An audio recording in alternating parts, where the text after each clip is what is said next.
Right. So in the last class, we managed to discuss the second chapter. We completed, in fact, the second chapter, but there were a couple of activities left. So I thought of starting the today's discussion with the activities and then moving on to the third chapter. And in fact, if I'm not mistaken, that I even asked you to attempt those activities out, and then we can see to what extent that you have got the concepts clearly, and then we can move on to the lecture. Right. So how about your progress? Did you manage to do that? Yes. How about yeah, Amanda? So did you manage to do the class activities? Sir මම මේ ගිය සතියේ lectures ආවේ නැහැ. අර campus එකට එන්න කියලා තිබ්බ මට වැඩකට ටැලන්ට් ෂෝ වැඩකට මේ රෙකෝඩින් තිබ්බෙත් නෑනේ සර්. ඒකින්ද මේ අර මම ඔක්කොම ඩවුන්ලෝඩ් කරගත්තා. All මේ right. Okay. So you could manage, no? So in fact, I have uploaded the recording. I think it was yesterday or day before yesterday. In fact, I managed to upload that. Yes, so you can refer to that. You can refer to that. Yeah, that's fine, right? Now it has been uploaded.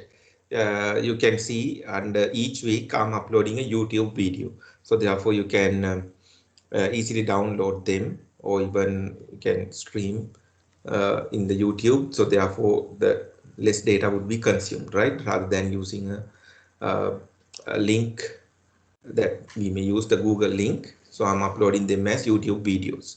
So then you can easily even download or otherwise stream live, right? Stream online. Right. Yeah. Then how about others? So are there any volunteers? Someone to volunteer? If anyone has attempted that activities, then you can we can look at that, and then we can discuss. Yeah. How about Tamidu? Did you manage to do that? The activities on range name. Range name වල activities දෙකක් ඉතුරුනා කොහොමද ටික කරගත්ත පුතාලා? Yeah, how about Pyumika?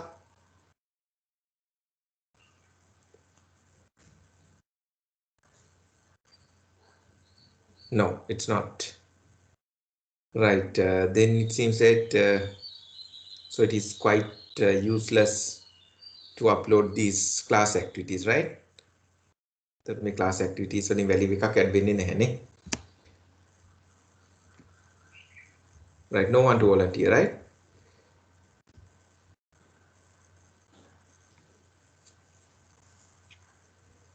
Okay, then so what's your idea then? Can you manage them, or you want me to move on to the lecture, or would you like to discuss them together? So what's your idea? The activities. So can you all manage them on your own, and then I can move on to the lecture, or otherwise you want to discuss them? So what is better? What's your thought on that? මොකද හිතන්නේ පුතා අපි activities discuss කරන්න අවශ්‍යද? එහෙම නැත්නම් ඊළඟ එකට යනවද? move වෙනවද? So if you did not do that, yeah, we can discuss them together if you want. Otherwise, we can move on to the lecture, today's lecture. Whatever that is preferable, I'm okay with any.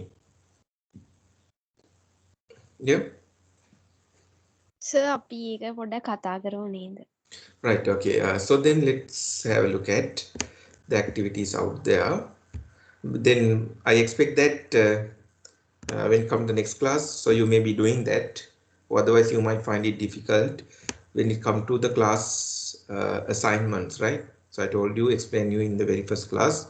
So you have to do certain class activities, and that's going to be more or less similar to the class activities what we'll be doing. So therefore, if you do them on your own, then that would be easy for you to work out the class assignments, right? So මේවා attempt කරන්න අනිවාර්යෙන් පුතාලා attempt කරේ නැත්නම් ඔයා දන්නේ නැහැ what is the level you are in. So better to give it a try, right?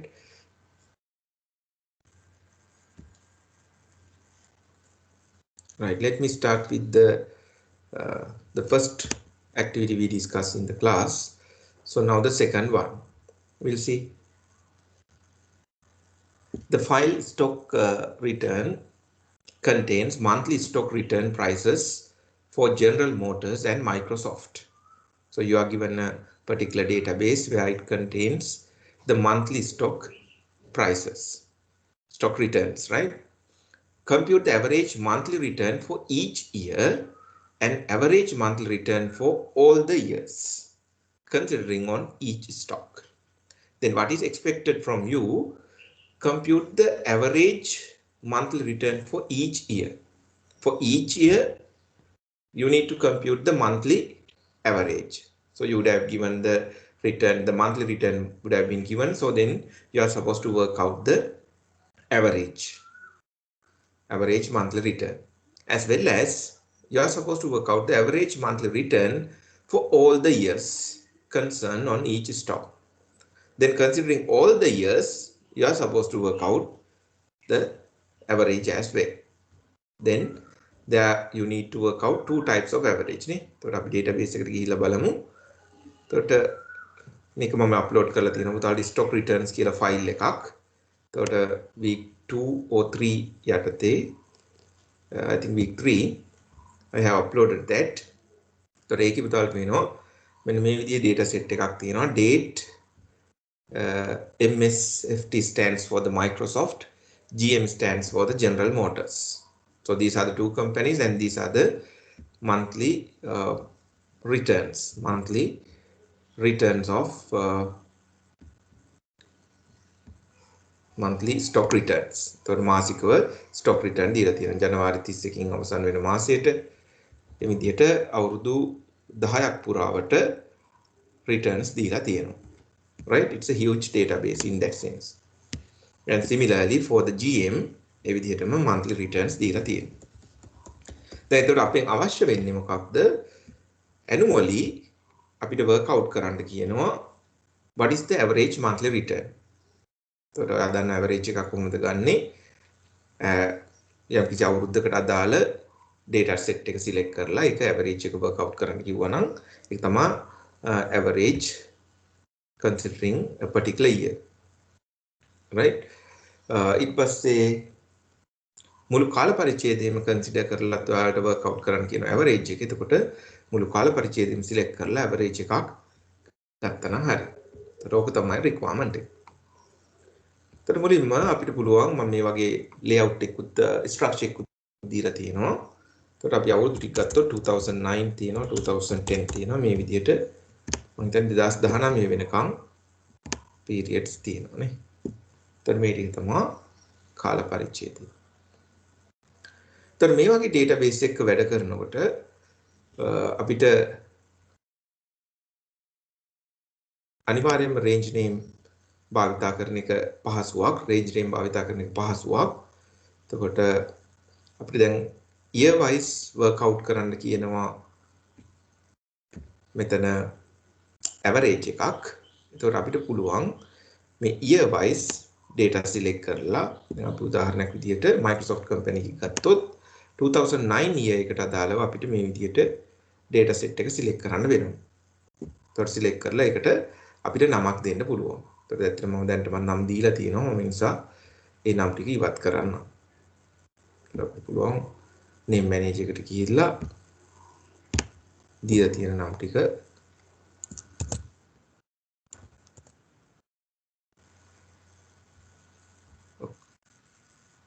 ඔක්කොම select කරලා ඉවත් කරගන්න.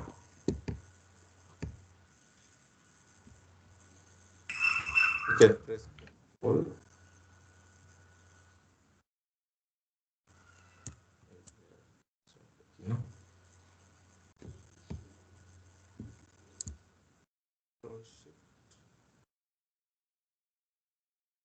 You can select all by using Control Shift. You can delete it. So make a තියෙන නම් ටික minimize කරන්න. Right.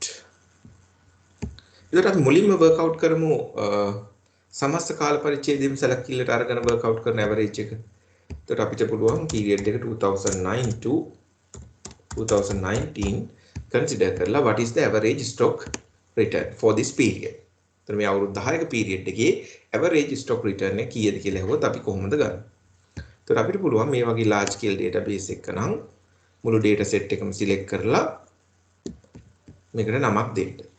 එතකොට කොහොමද අපි නම් දෙන්නේ? විවිධ ක්‍රම තියෙනවා. එක්ක අපිට පුළුවන් මෙතන name box එකට ගිහිල්ලා දෙන්න. හැබැයි එහෙමනම් වෙන වෙනම තීරු වෙන වෙනම column select කරලා දෙන්න වෙන්නේ. එහෙම නැත්නම් අපිට පුළුවන් name formulas වලට ගිහිල්ලා define names වල create from selection select කරන්න. මේ create from selection එකෙන් එතකොට අපිට අවශ්‍ය නම් ටික දැන්වත් තියෙනවා date Microsoft and GM කියන එක. එතකොට අපි top row එකෙන් නම් ටික ගන්න කියනවා. එතකොට අපි ඔන්න top row එකෙන් නම් ටික අරන් okay කියනවා.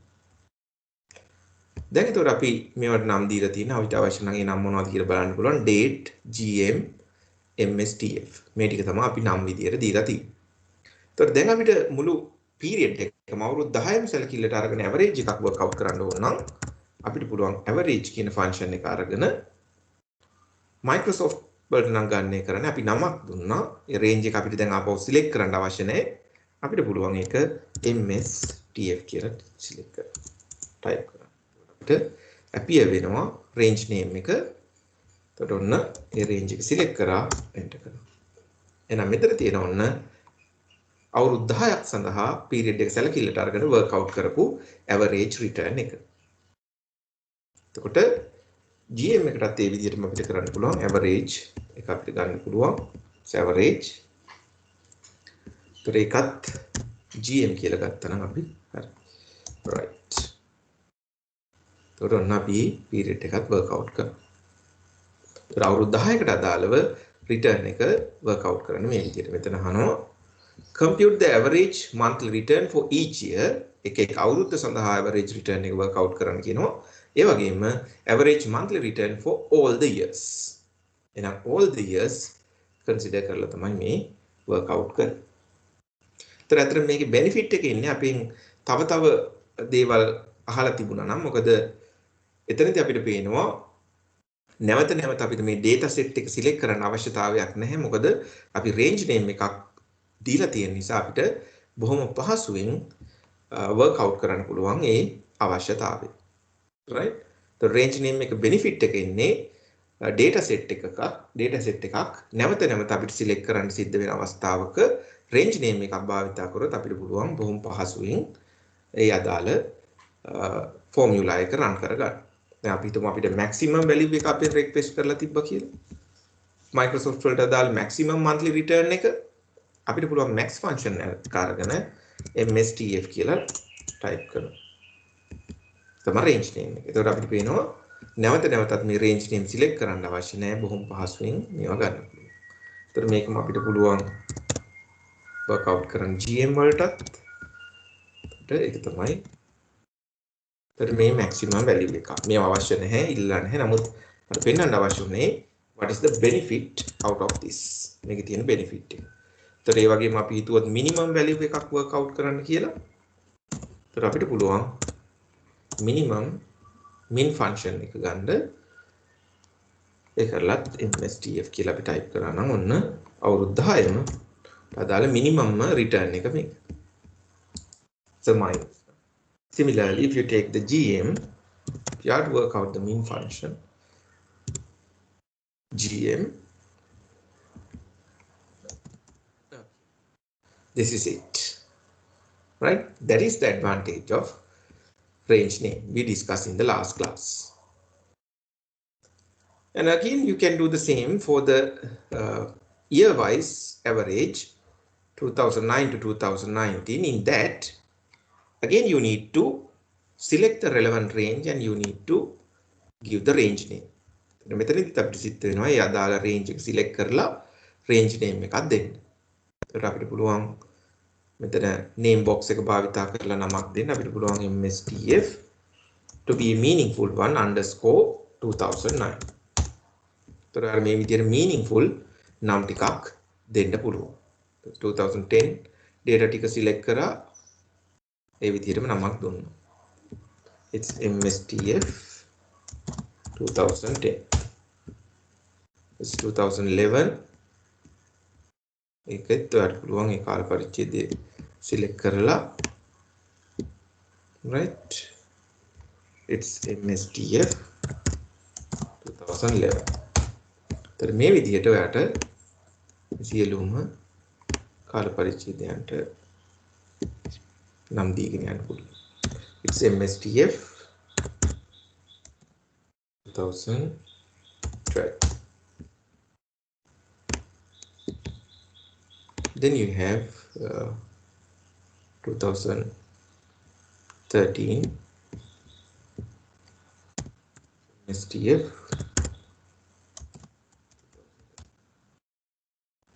So I will do only one, then you can manage the next one like this. So අනිත් එක උතාලට manage කරගන්න පුළුවන්, right? So MSTF 2040.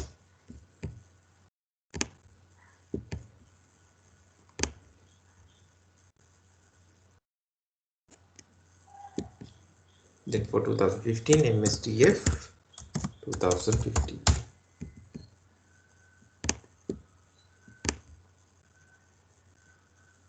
For 2016 it's MSTF 2016.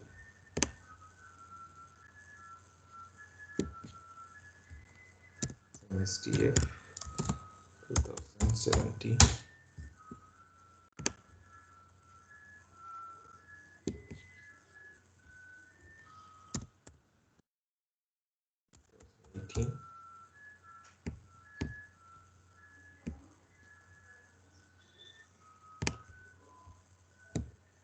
Right, and finally 2019 you can do that, MSTF 2019.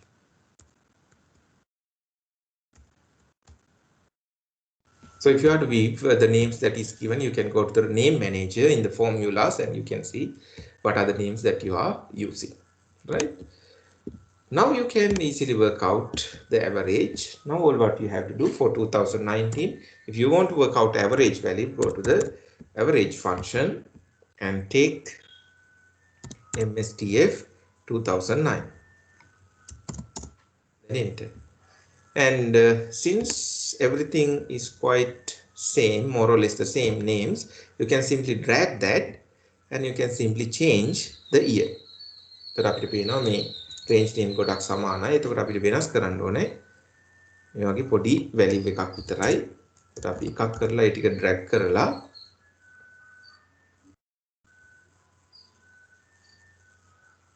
TF 2010, right? Right, make it 2011.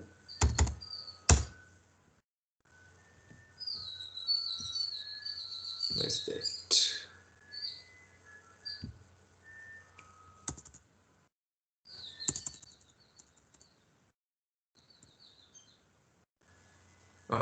We have missed 2011 one, no? Mistakenly, I have given MSTF 2000. Yeah, right. It's a mistake. But mistake එකක් වෙලා තියෙනවා අපිට value එකක් දෙනකොට ඒක ප්‍රශ්නයක් නැහැ. ඒතර කොහොමද අපිට මේ mistake එකක් වුණොත් අපි correct කරන්නේ? You can go to the name manager and you can select the MSTF 2011. You can simply change that name, edit it, say okay. Okay, now fine. Take the 2010 value and you can simply make it 2011. The next one it's 2012. Then it's 2030. Range name ටික දුන්නා. දැන් ඔයාලට බොහොම පහසුවෙන් මේවා වෙනස් කරන්න පුළුවන්. 2015, 2016, 2017, 2018, 2019. Similarly, you can do this for the GM. So let me do once. You can select 2019 GM data. Like you did earlier, you can simply give a meaningful name. GM 2009-10, likewise, you can give the name. And when you want to work out the average, you're going to type average and that is GM 2009. මේ විදිහට තාලිතෝ ටික complete කරගන්න පුළුවන්. නමුත් මේකෙත් ඇත්තටම මේ benefit එකේ ඉන්නේ මේ යම්කිසි එක ෆන්ක්ෂන් එකක් work out කරනකොට නෙමෙයි. ඒකෙත් ඇත්තටම අපිට functions කිහිපයක් work out කරන්න තිබුණා නම් තමයි මේකේ real benefit එක. ඒතකොට අපිට පේනවා නැවත ගිහිල්ලා මේ data set එක select කරන්න අවශ්‍ය නැහැ. අපිට දුන්න range name භාවිතා කරන්න පුළුවන්. උදාහරණයක් විදිහට instead of just looking at the average, if you've been asked to work out the maximum value for each of the year, then and also the minimum values, then it would be beneficial to give the range name. तर මේක one time use එකක් නම් ඇත්තටම range name එකක් දෙන එකේ ලොකු ප්‍රයෝජනයක් නැහැ. නමුත් අපි මේක නැවත භාවිතා කරනවා නම් එහෙම නැත්නම් විවිධ functions වලට මේක භාවිතා කරනවා නම් අන්න range name එකක් දෙන එකේ value එකක් තියෙනවා, right? So likewise you need to understand that. Okay, so are you clear with that activity? If anything that you want to get clarified, yes, you can ask it.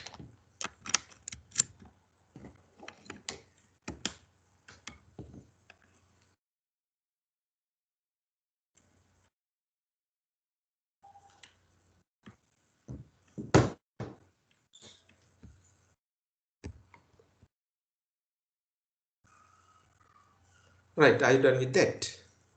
Can we move on?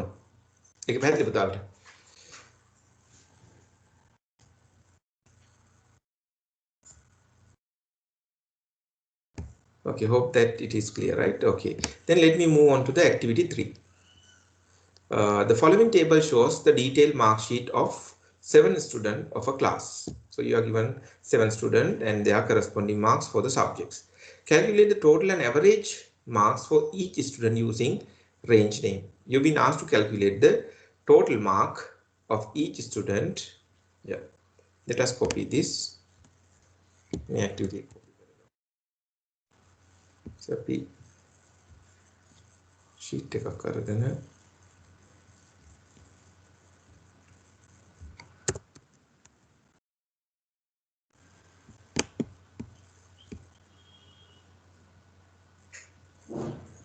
ඒකට data set එක copy කරගත්තා මම මේක ගන්නවා මේක කරලා එතකොට මේක තමයි අපේ input value එක inputs ඊට අපිට අවශ්‍ය වෙනවා first requirement එක what is required. You're supposed to work out, calculate the total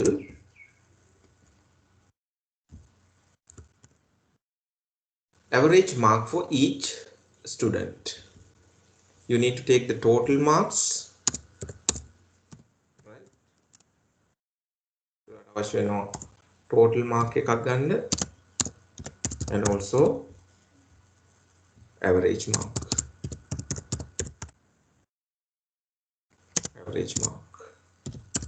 Right? And that is for each student. एक student අදාළව තමයි මේක ගන්න වෙන්නේ. So therefore if you take the students, that's it. You can copy the student names. So these are the students that we have. You need to know the total marks and average. But here you are supposed to make use of the range name. And in fact, that is quite beneficial since you have to work out total as well as the average. Then that would be easy for you if you make use of what you call the range name. So in a moment like this, situation like this, you can simply select the data set and you can go to the formulas and you can ask create from selection. Then you can ask to take the names from the top row as well as the left column. The top row ekinuයි left column ekinuයි ගන්න කියලා කියන්න පුළුවන් පුතාලට, right? Okay. Then you can work out what are the totals. The totals work out කරන්න. Then how can you do? Equal. You need to take the sum of Amal. Amalගේ ලකුණු ටික තියෙන්නේ මේ Amal කියන තීරුවෙන් නේද? එතකොට අපිට පුළුවන් මේක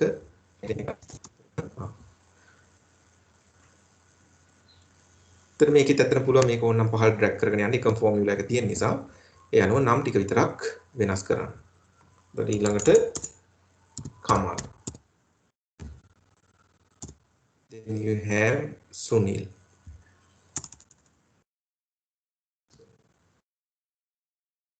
Then you have Gayan. Then you have Kumar.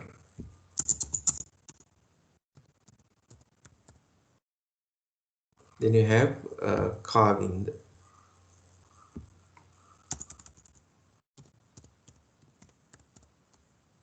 And then the Buddhika.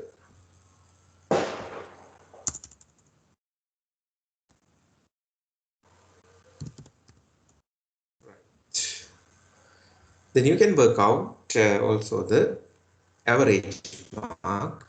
Again, you can easily take average function. Then you can type the name Amal. And I can simply drag it and just change the name as you did earlier. Kalim Vidiyatama.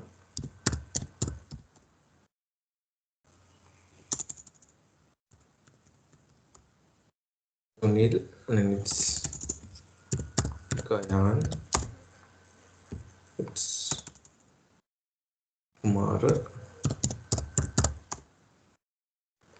Kavinda. And Buddhika.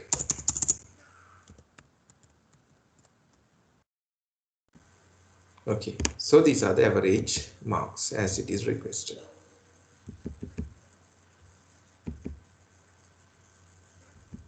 So let me keep it to 2 decimal places, right? Fine. Then the second requirement, find the highest average mark is scored using range name. So out of this average, you are supposed to find out what is the highest average. The highest average එක work out කරන්න කිව්වම the range name භාවිත කරන්න කියන ඔයාට මේ column එකටත් නමක් දාගන්න වෙයි. ඒක පහසුයි තනි එකක් නිසා අපි ඒක average mark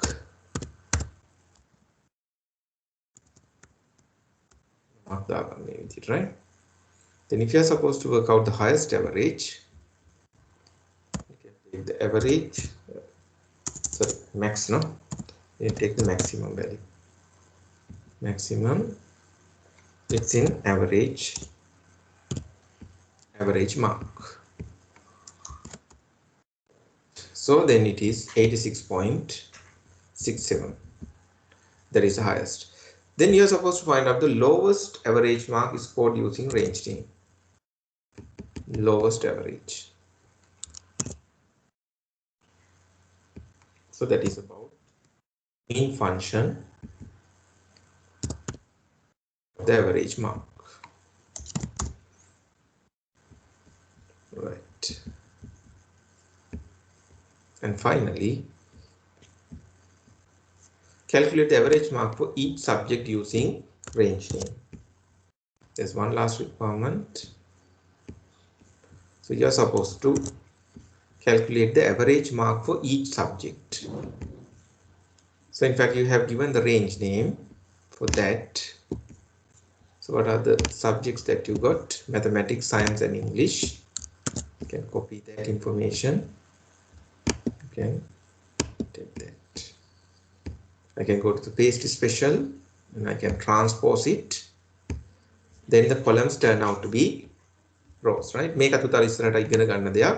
යම් කිසි වෙලාවක මේ row එක තියෙන එකක් අපිට column විදියට paste කරගන්න ඕන නම් එහෙම නැත්නම් column එක තියෙන එකක් row එක paste කරගන්න ඕන අපිට පුළුවන් transpose කියන option එක ගන්න.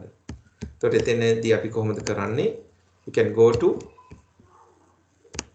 copy data and you can go to the destination, then you can right click, take the paste special option and then ask to transpose. Transpose current here below, right? Now what you want, the average. So earlier we have given the names. You can now easily take average mathematics, then average science. And finally, it's average. It's average English. Right. These are the average mark for the subjects, right? So likewise, it's quite comparatively easy activity. But it would have been better that if you had attempted it. तर මේක ඇත්තටම පුතාලා attempt කරන්න තිබුණේ. එතකොට තමයි ඒකේ real value එක එන්නේ, right? So there's no point that your lecturer is also working out the class activities. तर මේ class activities මම work out කරා කියලා ඒකේ ලොකු වටිනාකමක් නෑ, right? So just so being the first couple of activities I just work out, but probably from the next week onwards I need you all to attempt that. So otherwise I'm also not going to work out the class activities, right? පුතාලා මේවා work out කරලා ඉන්න ඕනේ class එකට. නැත්නම් මම මේ දේවල් work out කරන්නේ නැහැ. Okay. Right. So that was the class activities which was expected to do on range name. And in fact, I have given class activities for the model design principles. I don't know that whether you have attempted it. Model design principle වලටත් මම class activities එකක් හෝ ඉපයක් දුන්නා.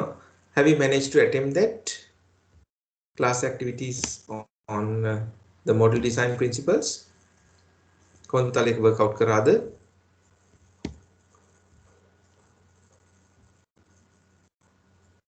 Yeah, would like to hear you.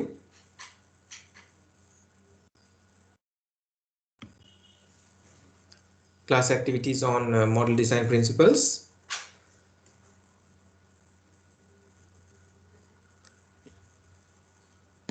No one attempted that, no? Okay, then I believe that you can manage them on your own. So that's why you didn't have attempted that. Then let me move on to the today's lecture, right? එහෙනම් අපි අද දවසේ lecture එකට යමු.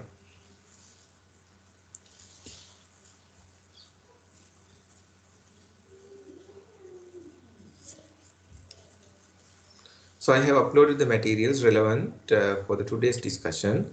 It's about the spreadsheet decision logics. Going to be an interesting topic. Let's see. ඉතින් උතර අපි බලමු අද දවසේ මාතෘකාවට අපි යමු. Yeah. Spreadsheet decision logics.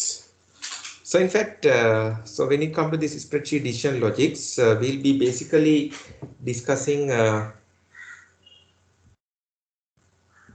the if function, and there are certain the extensions to the if functions as well, but basically it revolves around the if function.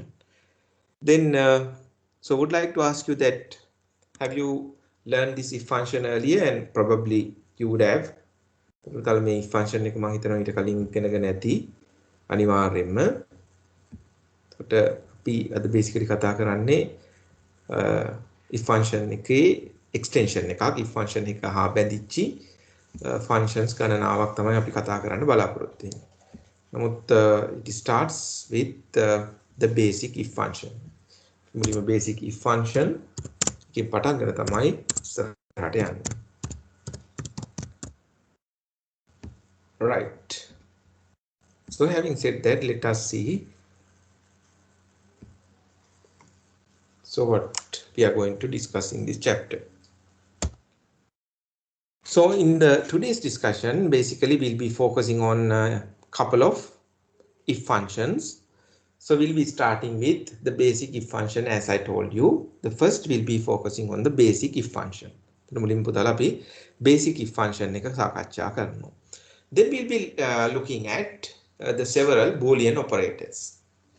So those are the kind of operators that would help you when you are performing certain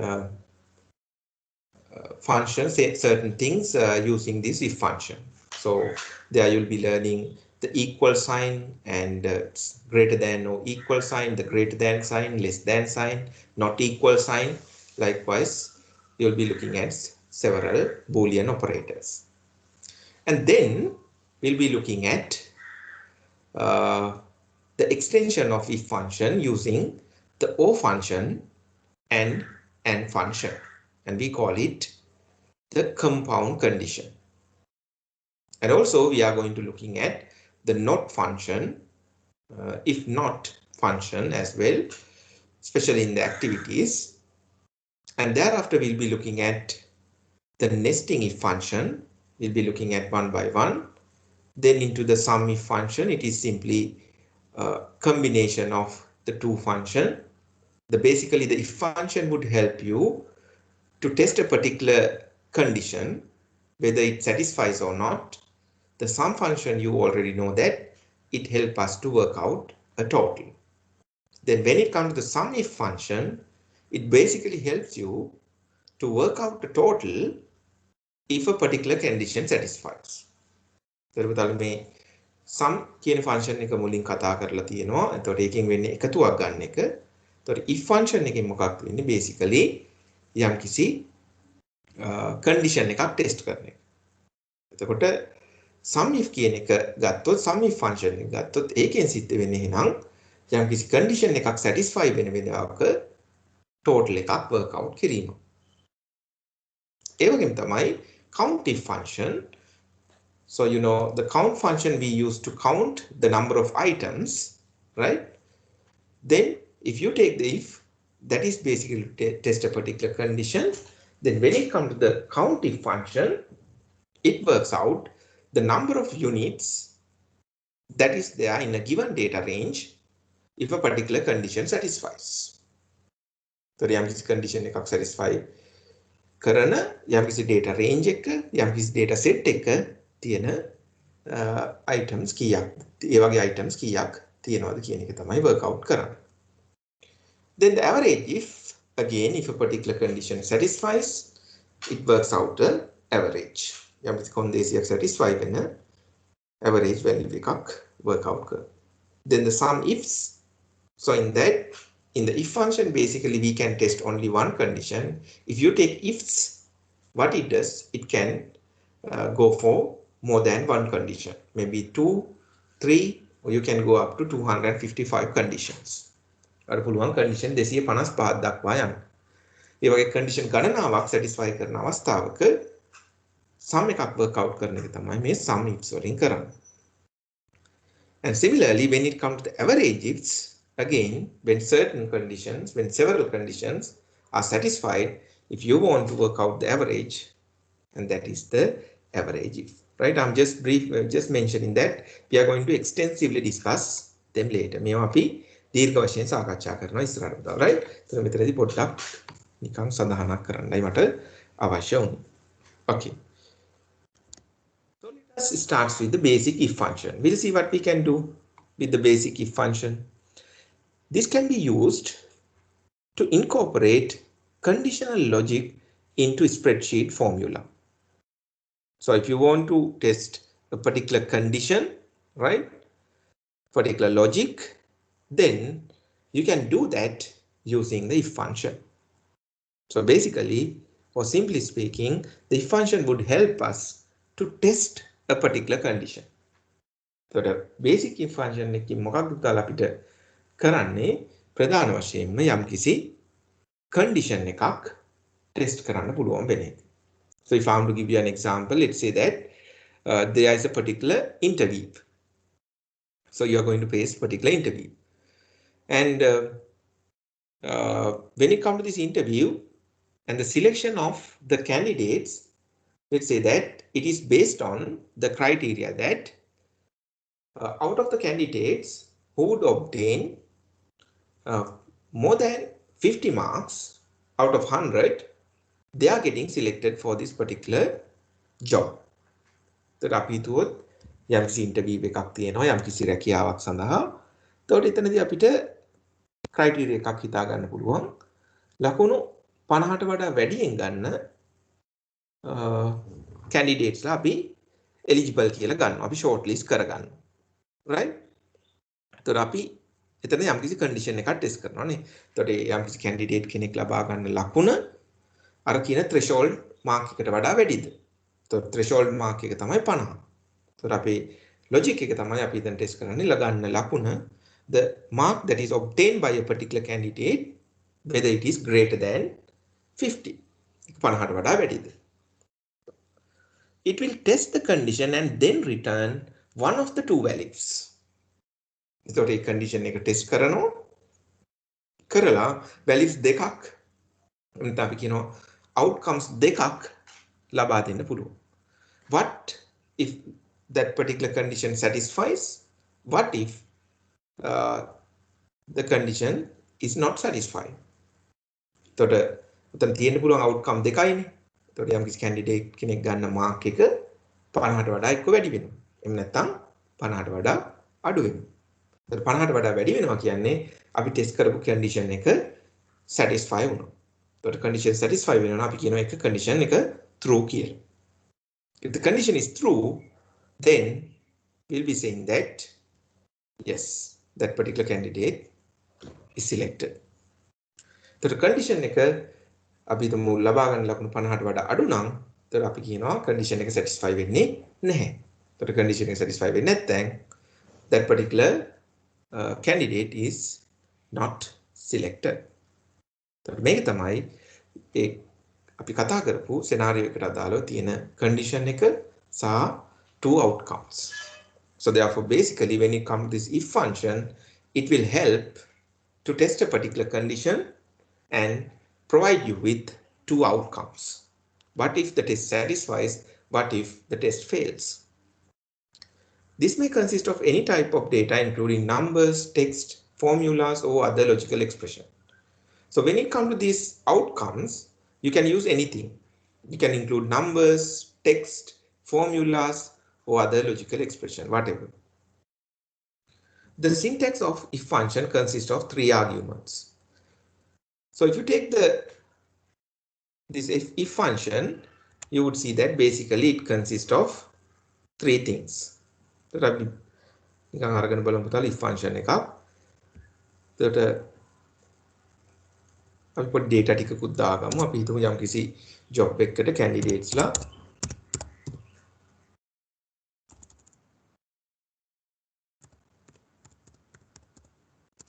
right කීප දෙනෙක් ඉන්නවා කියලා. Right, I'm not going to take the full name, but I'm just putting a couple of names. Let's say that the Anil,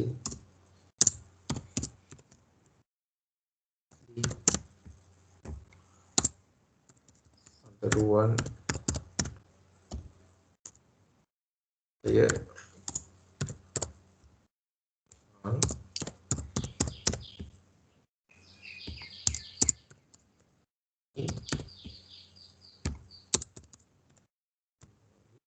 likewise, right? So I have taken several candidates, and let's say that particular these candidates have faced an interview and they have obtained a particular mark out of 100.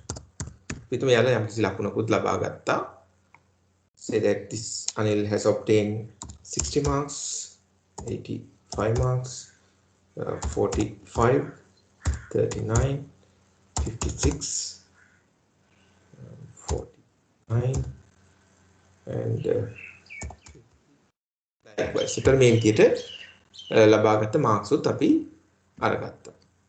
එතකොට අපේ criterion එක තමයි අපේ condition එක තමයි අපිට බලන්න ඕනේ මේ candidate කෙනෙක් select වෙන්න නම් එයා ලබා ගන්න ඕනේ ලකුණු 50කට වඩා. එතකොට 50 හෝ 50කට වඩා කියලා අපි කියමු. 50ක් ගත්තත් හරි 50 හෝ 50ට වැඩි. right? එතකොට මේක අපි කියමු threshold එක කියලා. mark එක.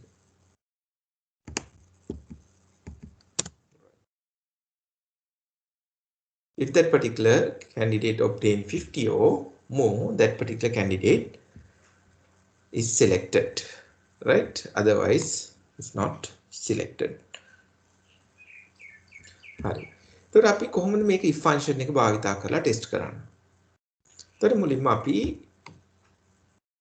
අපිට result එක අවශ්‍ය තැනට යනවා. අපි කියමු මේක destination එක කියලා. මේක අපි දැන් අපිට ඕනේ status දැනගන්න whether සර් අපිට Excel එක පේන්නේ.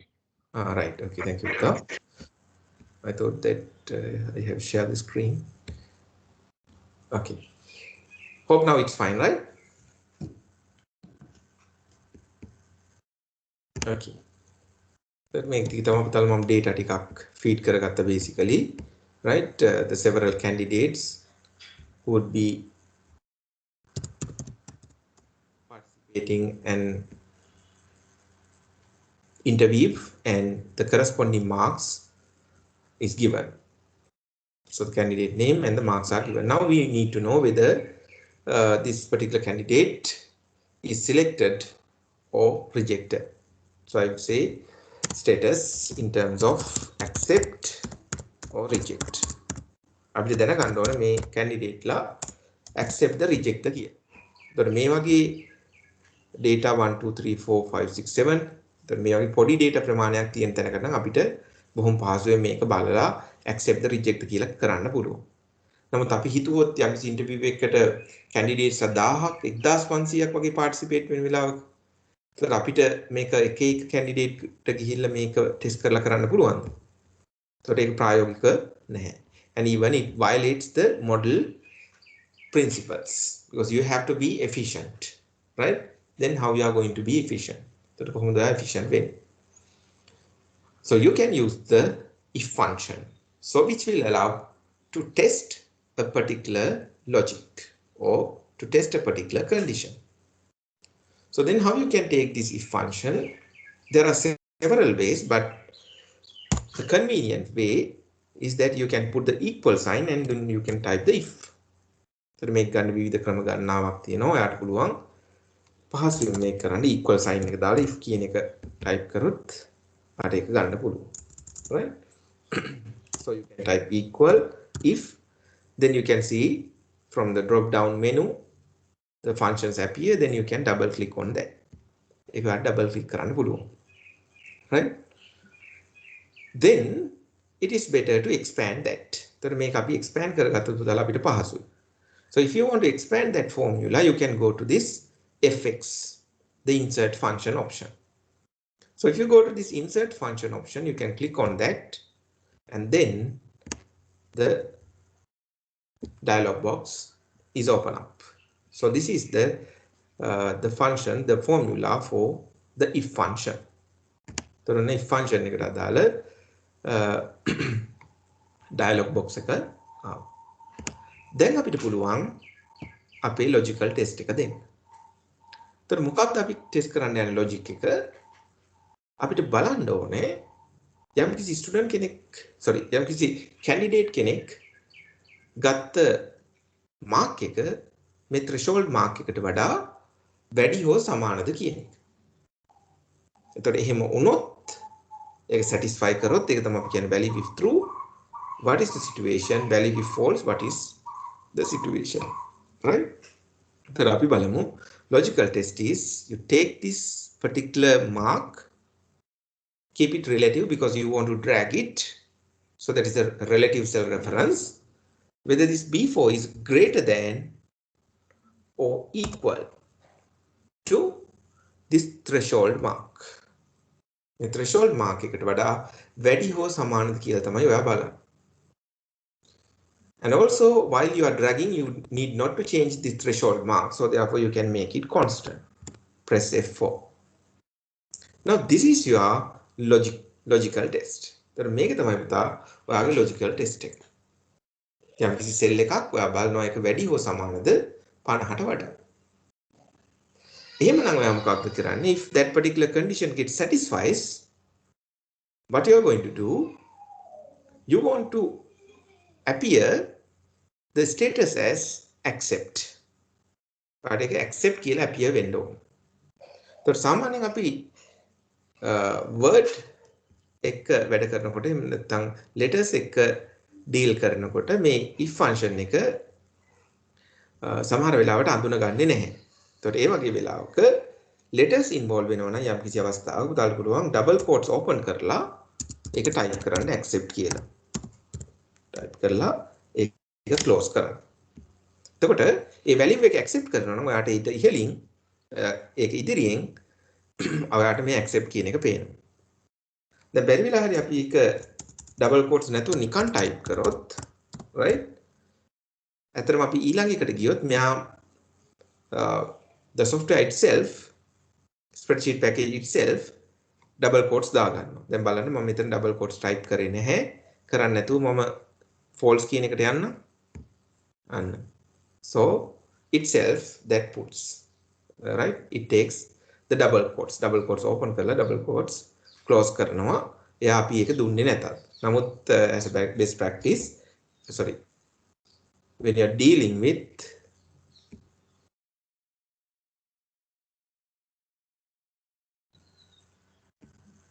sorry right, let me take it again something wrong has happened.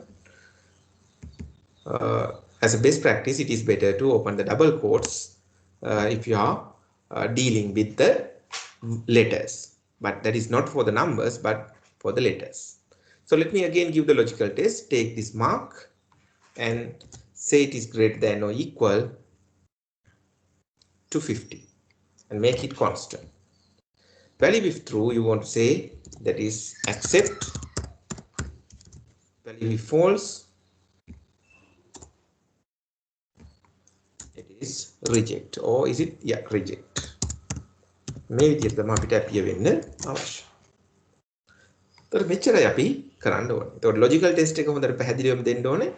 logical test එක satisfy වෙනවා නම් මොකක්ද result එක අපිට එන්න ඕනේ. logical test එක fail වෙනවා නම් මොකක්ද result එක අපිට එන්න ඕනේ. කියන කාරණා දෙකත් එක්ක අපිට පුළුවන් මේක okay කරන්න. Right? See, it says that the first one, the Anil must be accepted. Then you can simply drag it, copy paste that, then the corresponding result comes. The Kingsley should be accepted, but the Sandharwan must be rejected. Why is that?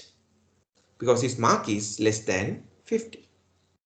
The Uday has not performed well, so he should also be rejected. Roshan must be accepted, his marks is more than 50.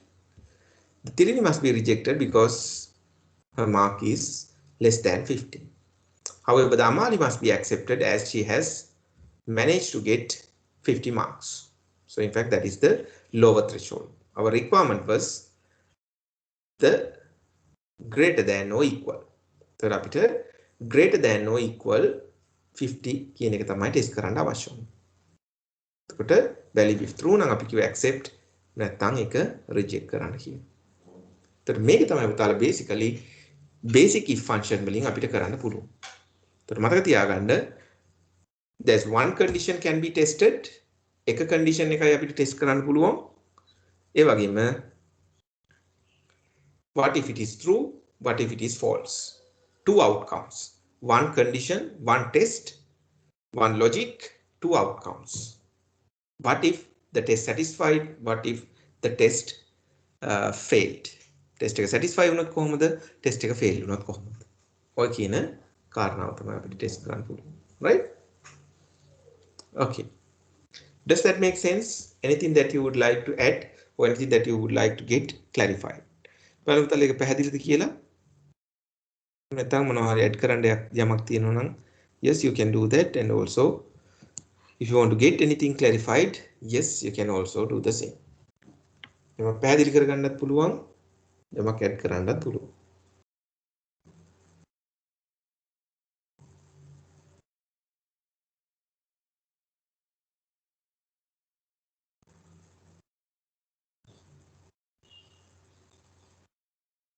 Yeah, would need some form of communication.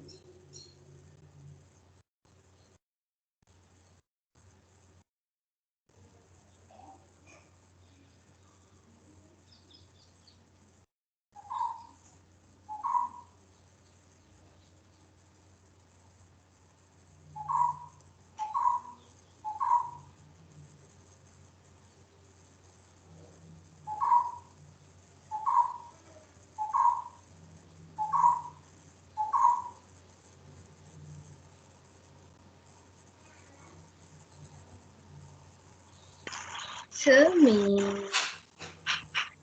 yes පුතා අර sir මේ අර මුලින්ම අර මේ අපි අර if ගහලා ගද්දි මේ අර 50 අපි මාක් කරන එතන චුට්ටක් පොඩ්ඩක් පෙන්නනු ඒ කියන්නේ if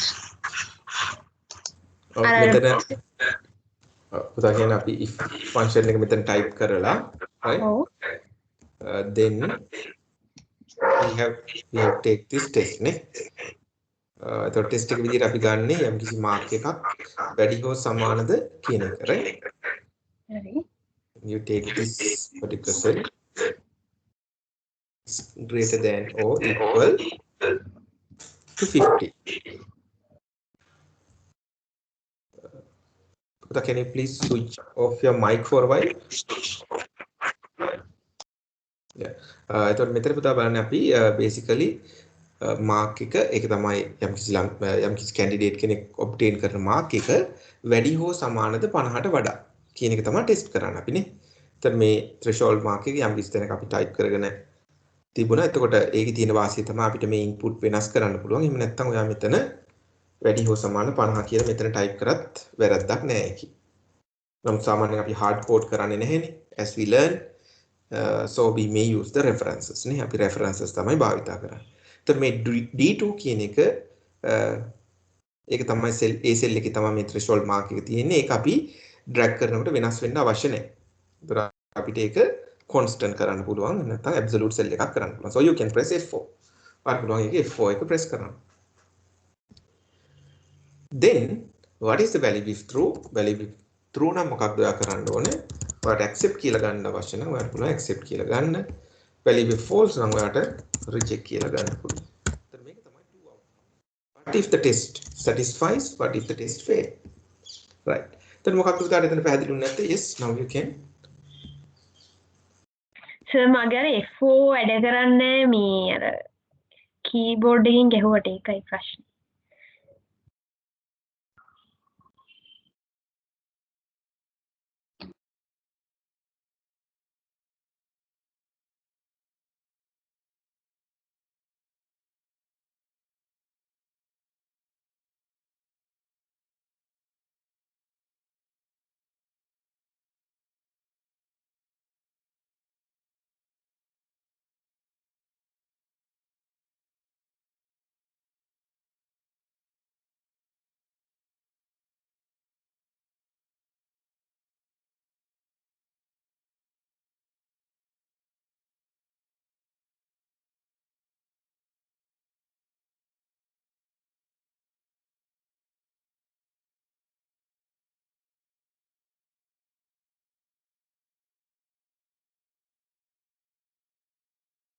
You did not hear me no I was telling right. ඒතර පුතාගේ කී එක වැඩ කරන්නේ නැත්නම් කොහොමද මම ඒක කරේ?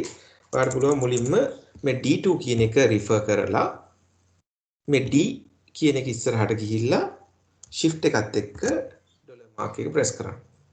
එතකොට ඔන්න ඔයා constant කරනවා. ඒත් එක්කම 2 එකටත් ඉස්සරහින් ඔයාලට පුළුවන් shift එකත් එක්ක ඩොලර් මාක් එක press කරන්න. එතකොට ඔන්න same impact එක. Right? So if your F4 key is not working, not functioning, then you can use an alternative way. That is also fine. ඒ විදිහට කරත් හරි පුතා, right? Is that clear to you? Right, okay, good. Fine. So likewise, if you have whatever the question, then you can ask. Now it works. Right. Now what we are going to do,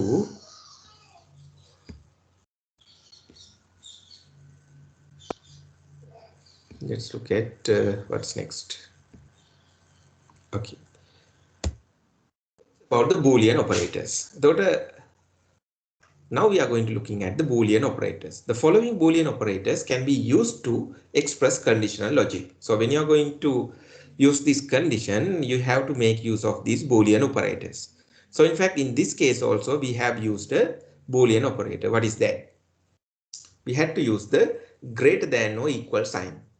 तर මේ දැන් අපි workout කරපු example එකේ පුතාලා දැක්කා අපිට boolean operator එකක් භාවිතා කරන්න උනා මොකක්ද ඒක greater than or equal sign එක වැඩි හෝ සමාන ලකුණ So මෙතනදී ගොඩක් වෙලාවට මම දකිනවා සමහර වෙලාවලදී in case of examination condition instead of taking greater than or equal, you are trying to take the equal first and then the greater than sign.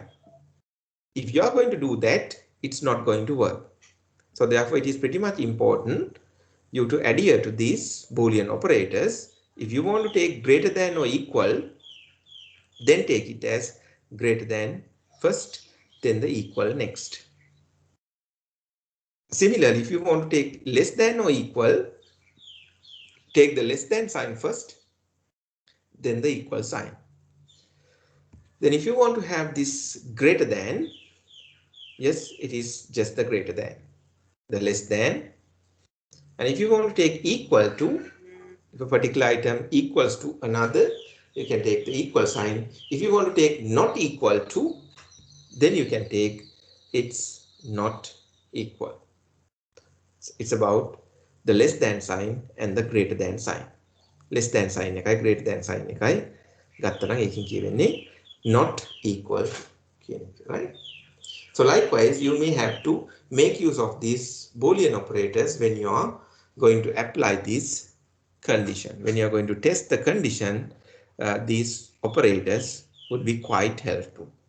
So රත්න පුතාලට මේ operators ගොඩක් වැදගත් වෙයි ඉදිරියේදී අපි යම් condition test කරන්න ගියාම, right? Okay. Now let's put it through an example. අපි ඒක දැන් example එක through බලමු. The following information is provided relating to tax calculation of cars. So you are given kind of information that is relating to the tax calculation of cars. So there is a tax threshold level. It is rupees 10 million. The cars that exceed 10 million in value would subject to a luxury tax rate. යම් කිසි ආයතනයක් තියෙනවා යාලට අවශ්‍යයි මේ කාස් සම්බන්ධයෙන් tax එකක් calculate කරන්න. එතකොට let's say it's a dealer, car dealer, and they want to calculate the tax applicable for this for their vehicles. So tax threshold level එක තමයි million 10 million කියන එක. So if a particular vehicle exceeds this 10 million, the luxury tax rate is applicable, that is 80%. If the tax rate is less than, if the tax threshold level is less than 10 million, then you know it is the non-luxury tax rate. So the million 10ට වඩා අඩු වාහන සඳහා 120ක බද්දකුත්, million 10ට වඩා වැඩි වාහන සඳහා 180ක බද්දකුත් තියෙනවා.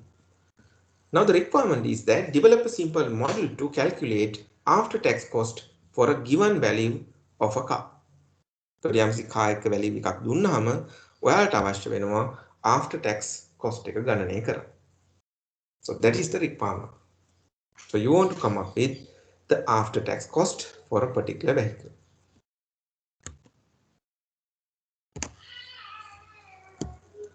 So I want you to try this.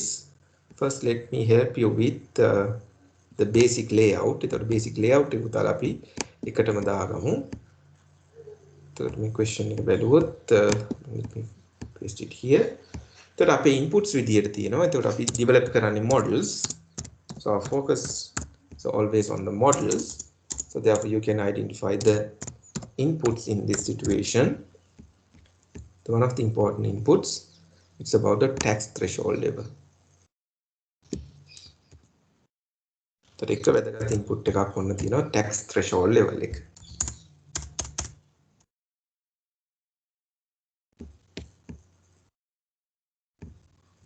$10 million. It was a luxury tax rate.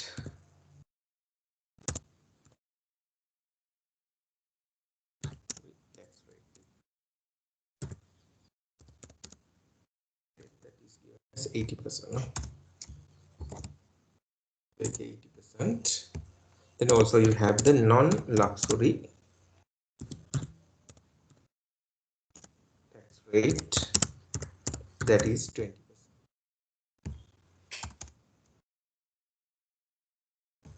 So it doesn't appear, you can simply put this formattings here, percentage, right. So අපිට අවශ්‍ය වෙන්නේ අපි output එක මොන වගේ දෙයක්ද? Output When you give a particular value of a car, right? When you input the value of a car, the value එකක් දෙනකොට මේ යම් කිසි car එක value එකක් දෙනකොට අපිට අවශ්‍යයි මොකක්ද after tax cost of the car. car එකේ after tax cost එක තමයි අපිට අවශ්‍ය වෙන්නේ. එතකොට අපි මේක cost of the car කියලා කියමු. cost of the car cost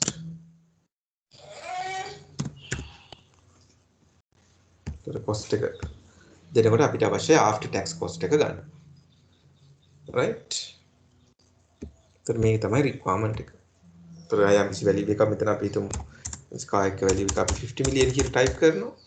type කරනකොට ඔයාලට මෙතන පේන්න ඕනේ after tax cost එක. right? එතකොට ඔයාලට හිතෙනවා නම් tax එකත් මේක appear වෙන එක හොඳයි කියලා ඕනනම් tax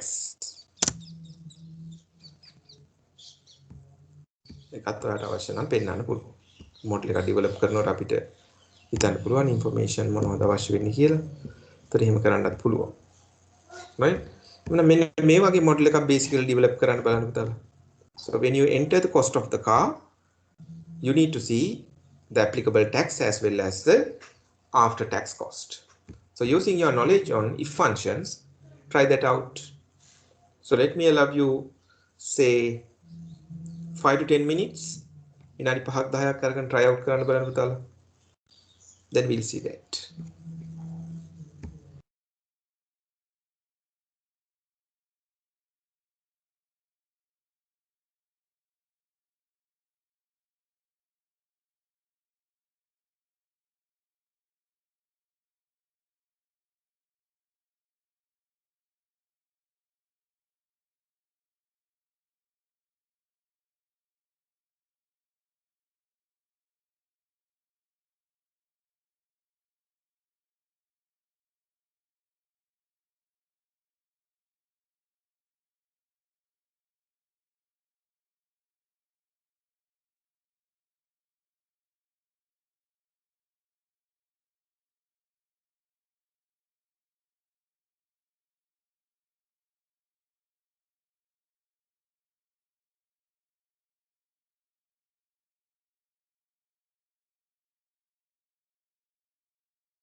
සබ්බේ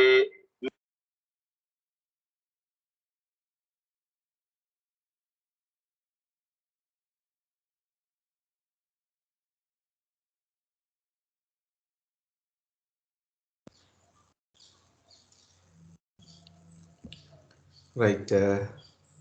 How about the progress? Managed to do that or still working on that?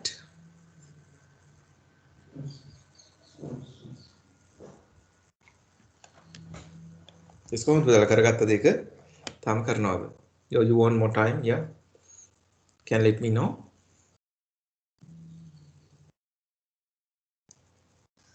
Yes.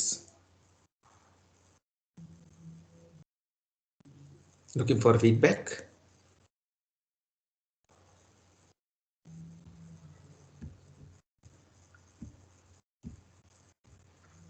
Yes.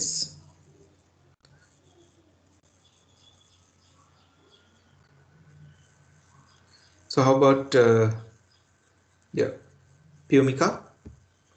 How about you? Did you manage to do that? Oh, Hashan?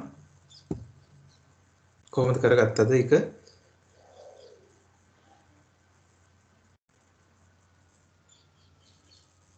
Yes. So need some form of feedback, right? Otherwise, I find it difficult. Did you manage to get that or not?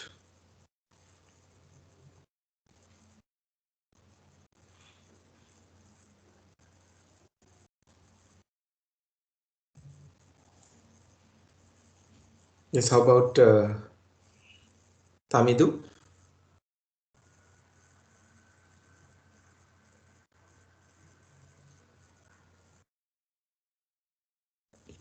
Or Amanda?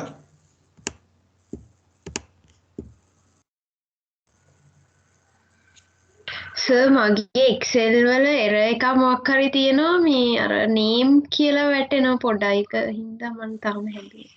Right, okay. Yeah, how about Ranmal?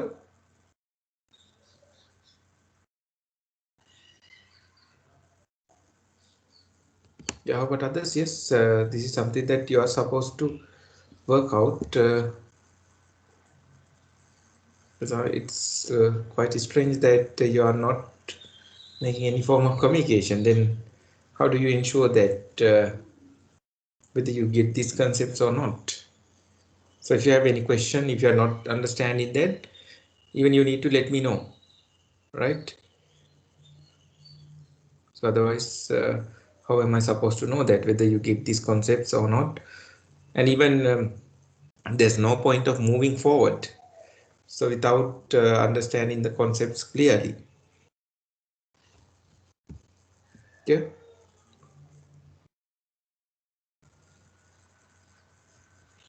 Yes, Pyomika, did you get this? Or is that clear what we are discussing or anything? Yeah. No, sir. You're not getting that. Yes. Right. What you're not getting that image function එක apply කරන එක පුතාට තේරෙන්නේ නැත්නම් මොකක්ද තේරෙන්නේ නැත්නම් මෙතන? ඔව් සර් ෆන්ක්ෂන් එක ඇප්ලයි කරා ඒ උනට වෙන උත්තරයක් එන්නේ. Right. ඒක Okay. මම වැරදි සර් මම ඇප්ලයි කරලා තියෙනවා. Right. But good that you have attempted. Yeah, that is what it is needed, right?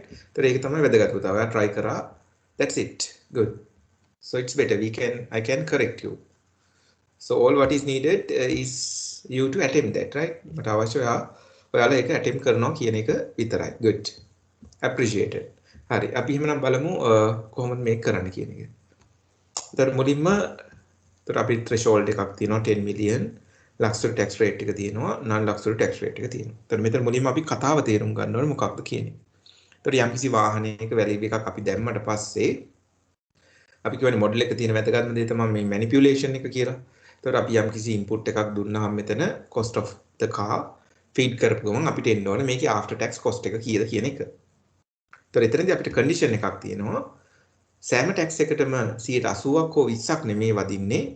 ඒකට ඒක depend වෙන්නේ වාහනයක වටිනාකම මිලියන 10ට වඩා වැඩි නම් අන්න ඒක 80%ෙන් තමයි tax වෙන්න ඕනේ. මොකද ඒක luxury category එකට වැටෙන වාහනයක්.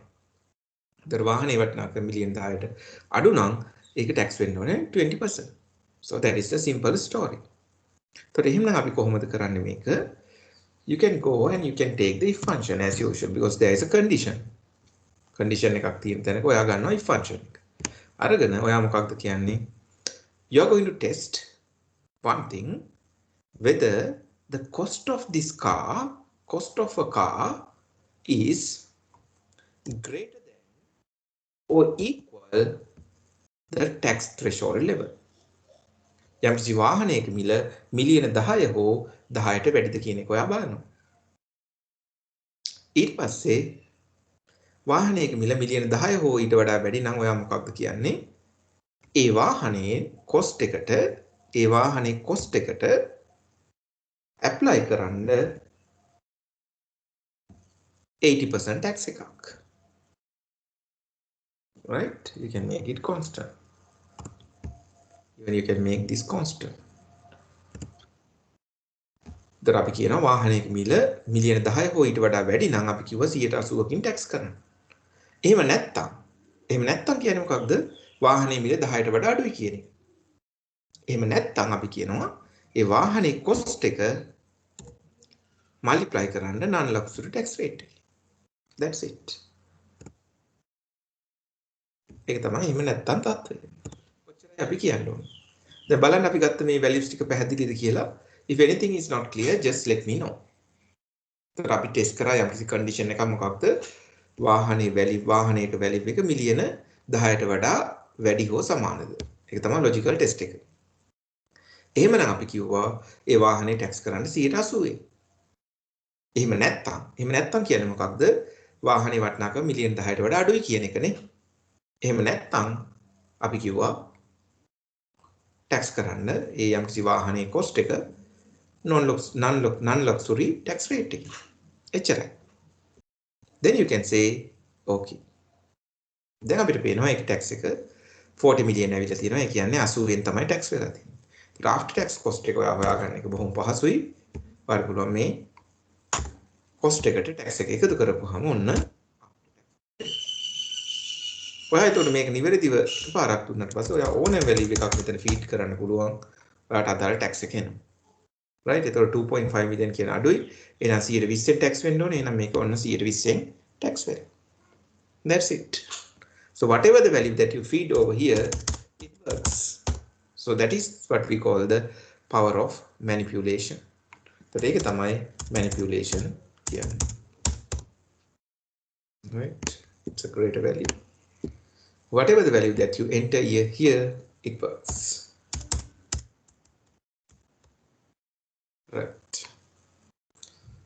Right. Is that clear? If anything you are not getting there, yes, do let me know, then I can work it again. පැහැදිලිද දෙයක් තියෙනවා කියන පුතාලා අපිට ආපහු work out කරලා බලන්න පුළුවන්. Does that clear? Is that clear? Right, okay, good. Right.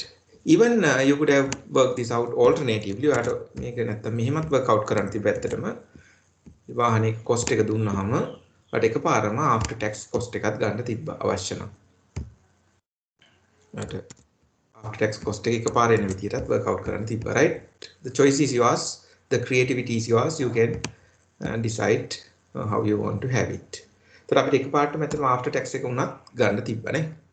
එහෙනම් අපිට තිබ්බ මේ if function එක අරගෙන so what you want to do, right? අර කලින් ටෙස්ට් එකමයි යම්කිසි වාහනයක cost එක වැඩි හෝ සමානද threshold එකට වඩා. Right? Yeah, for them මත් එකයි මෙතත් එකයි. Then value is true. A value එක නිවැරදි නම් අපි මොකක්ද කියන්නේ? වාහනේ වටිනාකම මිලියන 10කට වඩා වැඩි හෝ සමාන වෙනවා නම් අපිට ඕනේ ඒක ඇත්තටම ඒ වාහනේට 180ක් tax කරන්නනේ. Take the vehicle's value and tax it at 80%. තොර එතකොට ඉන්න අපිට tax එකනේ. නමුත් අපි දැන් ගන්න යන්නේ after tax cost එකනේ. තොර අපිට පුළුවන් එතන අවශ්‍ය නම් මේ විදිහට plus mark එකක් දාලා cost එක එකතු කරන්න. ඒතර ඒ විදිහට මේ කියන ඕනෑම ෆන්ක්ෂන් එකක් මෙතන perform වෙනවා. එහෙම නැත්නම් මේක මීට වඩා ටිකක් අර ඇඩ්වාන්ස් විදිහට දැන් මතක ඇති අපි ගත්තා 1 plus rate එකකින් multiply කරලානේ. මේ cost එක අරගෙන අපිට පුළුවන් කලින් අවස්ථාවේදී කරා වගේ multiply කරන්න කියන්නේ 1 plus tax rate එකකින්. ඒතකොට ඒත් same impact එකනේ. right. එතකොට ඒ impact එක. නමුත් අර කලින් එකට වඩා හොඳයි නේ. මතක ඇති අපි growth rate එකක් incorporate කරේ කොහොමද? අන්න ඒක තමයි මෙතන apply කරන්නේ. එතකොට value if false නම් අපි කියන්නේ කායකේ value එක multiply කරන්න 1 plus 20%. එච්චර. ඒක පාරම ගන්න අවශ්‍ය වුණා නම් ඒ විදිහට කරන්නත් තිබ්බා. Whatever it is, but you must be ended up with the same output. ඒක මේක 1000 it's 1.2.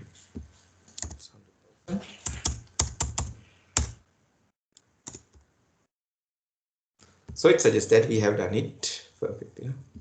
It's 100,000. එතකොට අපිට පේනවා අපි ඒක නිවැරදිව කරලා තියෙනවා කියලා.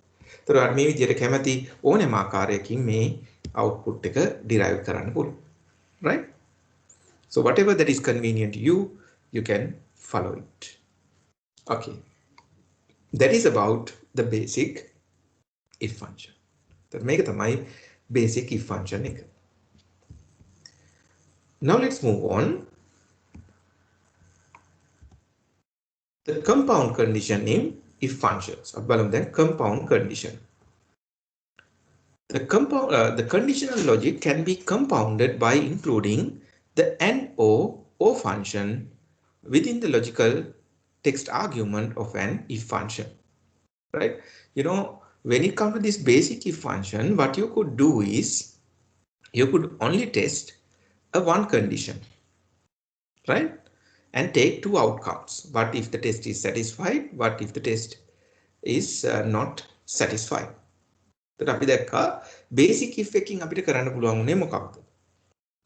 basic if එකකින් අපිට කරන්න පුළුවන් දේ තමයි යම්කිසි එක condition එකක් test කරන්න. conditions එකයි. ඊට පස්සේ ඒකට අදාළ outcomes දෙකයි. test එක satisfy වුණොත් කොහොමද? test එක fail වුණොත් කොහොමද කියන එක. නමුත් අපි දන්නවා සමහර ප්‍රායෝගික ජීවිතයේ දේවල් වලදී ව්‍යාපාර ලෝකයේ අපිට සමහර අවස්ථාවලදී conditions එකකට වඩා වැඩි ප්‍රමාණයක් test කරන්න වෙන අවස්ථා තියෙන්න පුළුවන්. There may be instances where we may need to test more than one condition, maybe 2 condition, 3 condition, 5 condition, likewise. So what if you come across an instance where you need to test 2 or more conditions and get an outcome based on that? that අපි හිතුවොත් ප්‍රායෝගික අවස්ථාවක් අපිට තියෙනවා condition උදාහරණයක් විදිහට අපි කියමු දෙකක් ටෙස්ට් කරන්න. ඒකට අනිවාර්යයෙන්ම යාට ඒක basic if වලින් කරන්න බෑ. මොකද basic if වලින් කරන්න පුළුවන් එක condition එකයි. එමුණ condition එකකට වඩා වැඩි ටෙස්ට් කරන්න ඕන නම් ඔයාට ඒක couple කරන්න වෙනවා. if function has to be coupled with and function or o function. the and function එකේ නැත්නම් o function එකත් එක්ක ඔයාට ඒක couple කරන්න වෙයි. right? එතන අපි බලමු යම්කිසි උදාහරණයක් අරගෙන මොකක්ද தත්ත්වය කියලා. So let me take an example, the early example. අපි කලින් අවස්ථාවේ ගත්ත data set එක මම ගන්නම්. එතකොට අපිට පේනවා මෙතන candidates ලා ඉන්නවා. යාළුවගේ marks දීලා තියෙනවා placement test එකකට. right? එතකොට අපි හිතමු මේ job එකේ දැන් කලින් අවස්ථාවේ අපි හිතුවේ එක condition එකයි තියෙන්නේ. ඉන්ටර්විව් එකට ලබා ගන්න මාක් එක 50ට වඩා වැඩි නම් එයා පාස් එහෙම නැත්නම් එයා සිලෙක්ට් වෙනවා එහෙම නැත්නම් රිජෙක්ට් වෙනවා කියලා. අපි හිතමු දැන් කන්ඩිෂන් එකක් ගේනවා මේ ඉන්ටර්විව් එක අපි හිතමු මාක්ස් එක මෙයාලා තව කන්සිඩර් කරනවා A level පාස්ද නැද්ද කියන එක. right? ඒතර ඉන්ටර්විව් එකේ ස්කෝර් කරන එක විතරක්ම නෙමෙයි මේ කැන්ඩිඩේට්ස්ලා සිලෙක්ට් වෙන්න නම් එයාලා කියනවා A level උත් බලන්න. එතකොට A level උත් passed the failed කියන එක බලන්න. එතකොට යම්කිසි candidate කෙනෙක් select කරගන්න නම් මේ ආයතනය කියනවා මේ candidate ඉන්ටර්විව් එකට ලකුණු 50කට වඩා වැඩියෙන් ගන්න ඕනේ. ඒත් එක්කම level pass වෙලා තියෙනවා. එතකොට අපි හිතමු මේ employees ලගේ analyze කරලා බලපුවාම එතකොට අපිට පේනවා the Anil has passed this test but the A level but F දාගමු ඒක ලේසියිනේ. එතකොට pass නම් අපි කියමු P fail නම් අපි කියමු F කියලා right. එතකොට pass fail status තමයි මේ තියෙන්නේ right. අපි සදරුවන් pass උදය fail Rashan pass fail.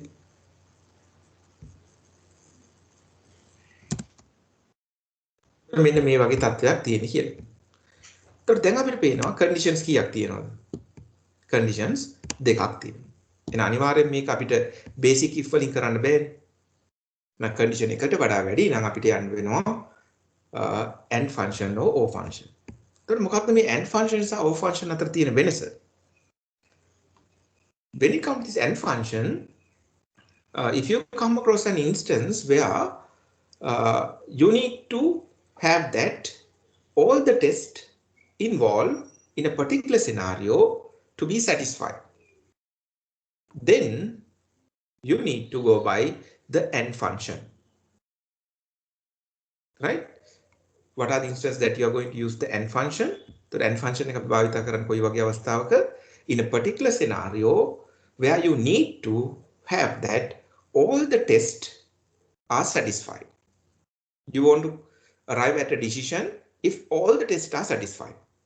So අපි and function එක භාවිතා කරන්නේ යම්කිසි අවස්ථාවක involve වෙන සියලුම test satisfy කරන්න අවශ්‍ය නම් යම්කිසි තීරණයක් සඳහා තියෙන සියලුම test ටික satisfy කරන්න අවශ්‍ය වෙනවා නම් එතන අපි භාවිතා කරන්නේ and function එක. Then what are the instances that you are going to use the or function? So as it says that if any of the test is satisfied out of the several tests, if any of the test is satisfied, if you want to arrive at a decision, then you have to use the or function. So සමහර අවස්ථාවලදී අපි කියනවා test ගණනාවක් තියෙනවා මේ test වලින් එකක් හරි පාස් වෙනවා නම් ඇති. එකක් හරි පාස් වුණොත් අපිට ප්‍රමාණවත්. හැබැයි සමහර අවස්ථා තියෙනවා තියෙන ටෙස්ට් ඔක්කොම පාස් වෙන්න ඕනේ යම්කිසි කැන්ඩිඩේට් කෙනෙක් යම්කිසි පුද්ගලයෙක් සුදුසුකම් ලබන්න නම්. ඒතකොට දැන් මේ ආයතනයේ බලපුවාම එයාලා A level උත් බලනවා මාක්ස් උත් බලනවා. ඒතර ඒ වගේ තත්ත්වයක අපි සිලෙක්ෂන් එක කරන්න ගියොත් කොහොමද අපි බලමු ස්ටේටස් කොහොමද කියලා. ස්ටේටස්. ඒත් අපි එකක් ගන්න accept reject කියලා. ඒතර තාමත් පුතාලා අපිට මතක තියාගන්න ඕනේ outcomes දෙකයි තියෙන්නේ. Or reject. Outcomes දෙකයි but two test. Not one test but two test. Then let's see how to take that. එතකොට අපි බලමු කොහොමද මේ and එක couple කරන්නේ කියලා. You can easily take equal, then take if. Take the if function. If function එක double click කරලා මෙහෙම ගන්න පුළුවන්. දැන් ඔයාට අවශ්‍යයි and function එක ගන්න. ඒතර ඒකටත් ක්‍රම කිහිපයක් තියෙනවා. නමුත් ලේසිම විදිය ඔයාලට පුළුවන් and කියලා type කරන්න. Just try to type and. Then it appears, then you can double click it. ඔයාලට පුළුවන් එක double click කරන්න. එතකොට ඔන්න if එක ගත්තා and එක ගත්තා. දැන් ඔයාලට පුළුවන් මේක අවශ්‍ය නම් expand කරන්න. එතකොට මෙහෙම තියාගෙන වැඩ කරන එක අපහසුයිනේ. ඒ නිසා අපි මේක expand කරමු. Press Fx. දැන් එයා කියනවා logical test ටික මොනවද කියලා අහන්න. එතකොට මෙතන පුතාලා පේනවා you can go up to 255 condition. condition එකක් දෙකක් නෙමෙයි අපිට ඕන නම් condition 255ක් test කරන්න පුළුවන්. That is the power of the spreadsheet package. එතකොට condition ගණනාවක් test කරන්න හැකියාව තියෙනවා. right? එතකොට අපි ගත්තොත් එක condition එකක් තමයි අපි කියනවා යම්කිසි candidate කෙනෙක්ගේ mark එක. right? It must be greater than or equal to 50. 50ට වඩා වැඩි වෙන්න ඕනේ. ඒක ටෙස්ට් එක. අනිත් ටෙස්ට් එක තමයි A level result එක මොකක්ද වෙන්න ඕනේ. ඩබල් කෝට්ස් වලින් දාමු මොකද words නිසා අඳුරගන්නේ නැති වෙන්න පුළුවන්. right. ඒතකොට තව ඔයාලා ටෙස්ට් තියෙනවා නම් 3 4 විදිහට ඉස්සරහට යන්න පුළුවන්. right. නමුත් මෙතන තියෙන අපිට ටෙස්ට් දෙකයිනේ. ඔන්න අපි මේ ටෙස්ට් එක දුන්නා. මොනවද ටෙස්ට් එක? එකක් අපි කිව්වා F4 කියන එක. එහෙම නැත්නම් යම්කිසි කැන්ඩිඩේට් කෙනෙක් ගන්න මාක් එක වැඩිද කියලා බලන්න කිව්වා. 50 හෝ ඊට වැඩිද බලන්න කිව්වා. අනිත් එක තමයි A level pass ද කියන එක බලන්න කිව්වා. එතකොට මේ boolean operators අපිට පේනවා equal sign එක භාවිතා කරා, greater than or equal භාවිතා කරා. මේ විදිහට අපි විවිධ boolean operators භාවිතා කරා. right? දැන් ඔන්න අපි ටෙස්ට් දෙක දුන්නා. දැන් අපිට ඕනේ මේ ටෙස්ට් එක satisfy වුණොත් මොකක්ද result එක? satisfy කරේ නැත්නම් එක ටෙස්ට් එකක් හරි satisfy කරේ නැත්නම් මොකක්ද result එක කියන කාරණාවට. එහෙනම් ඒක තියෙන්නේ කොහෙද? if function එකේ. So once you give these two tests, you can go to the if function. ඊට පස්සේ පුතාලා යන්නේ if function එකට. කොහොමද යන්නේ? ගිහිල්ලා මෙතන if function එක උඩ click කරන්න. You can click on the if function. Right? Once you click that, you'll be directed to the if function argument. The if function එක මැද click කරපුවම ඔන්න ආපහු if function එකට ගියා. ඒතර ඔයාලට පේනවා අපි අර කලින් n function එක භාවිතා කරලා දුන්න test දෙක මෙන්න මේ විදිහට appear වෙනවා. Right? ඊට පස්සේ අපිට පුළුවන් true නම් මොකක්ද අපි කියනවා accept කරන්න කියලා. accept. ඒ කියන්නේ test දෙකම satisfy වුණොත් එයාව accept කරන්න. එහෙම නැත්නම් එකක් හරි fail නම් එයා reject වෙන්න ඕන. එච්චරයි. Then you can say okay. තොරන්න පළවෙනි කෙනා accept drag කරමු. පළවෙනි කෙනා accept කරන්න කිව්වා okayද මොකද 50ට වඩා වැඩි pass. හරි. දෙවෙනි කෙනා 50ට වඩා වැඩි හැබැයි A level fail. එහෙනම් එයා reject. 45යි 50ට වඩා අඩුයි හැබැයි A level pass. බෑ එකක් හරි fail. ඒ නිසා reject. දෙකම fail. දෙකම satisfy කරන්න එහෙනම් කොහොමත් reject. accept. reject. reject. perfectly fine.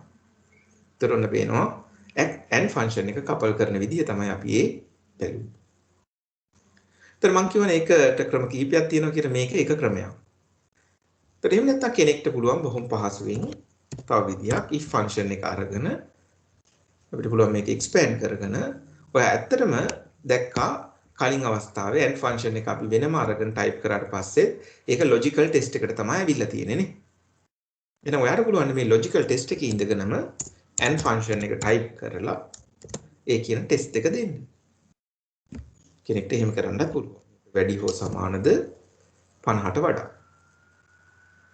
එක test එක. අනිත් test එක A level pass.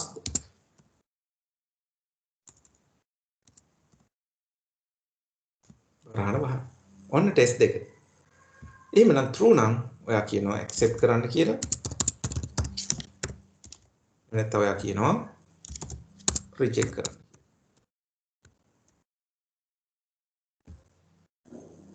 See, it works. The same result. So therefore, whatever the method that is convenient to you, you may come up with that. So මේ ක්‍රම දෙකක් තියෙනවා ඔන්න. ඒ ක්‍රම දෙකකින් උදාහරණට පහසු ක්‍රමයක් භාවිතා කරන්න පුළුවන්.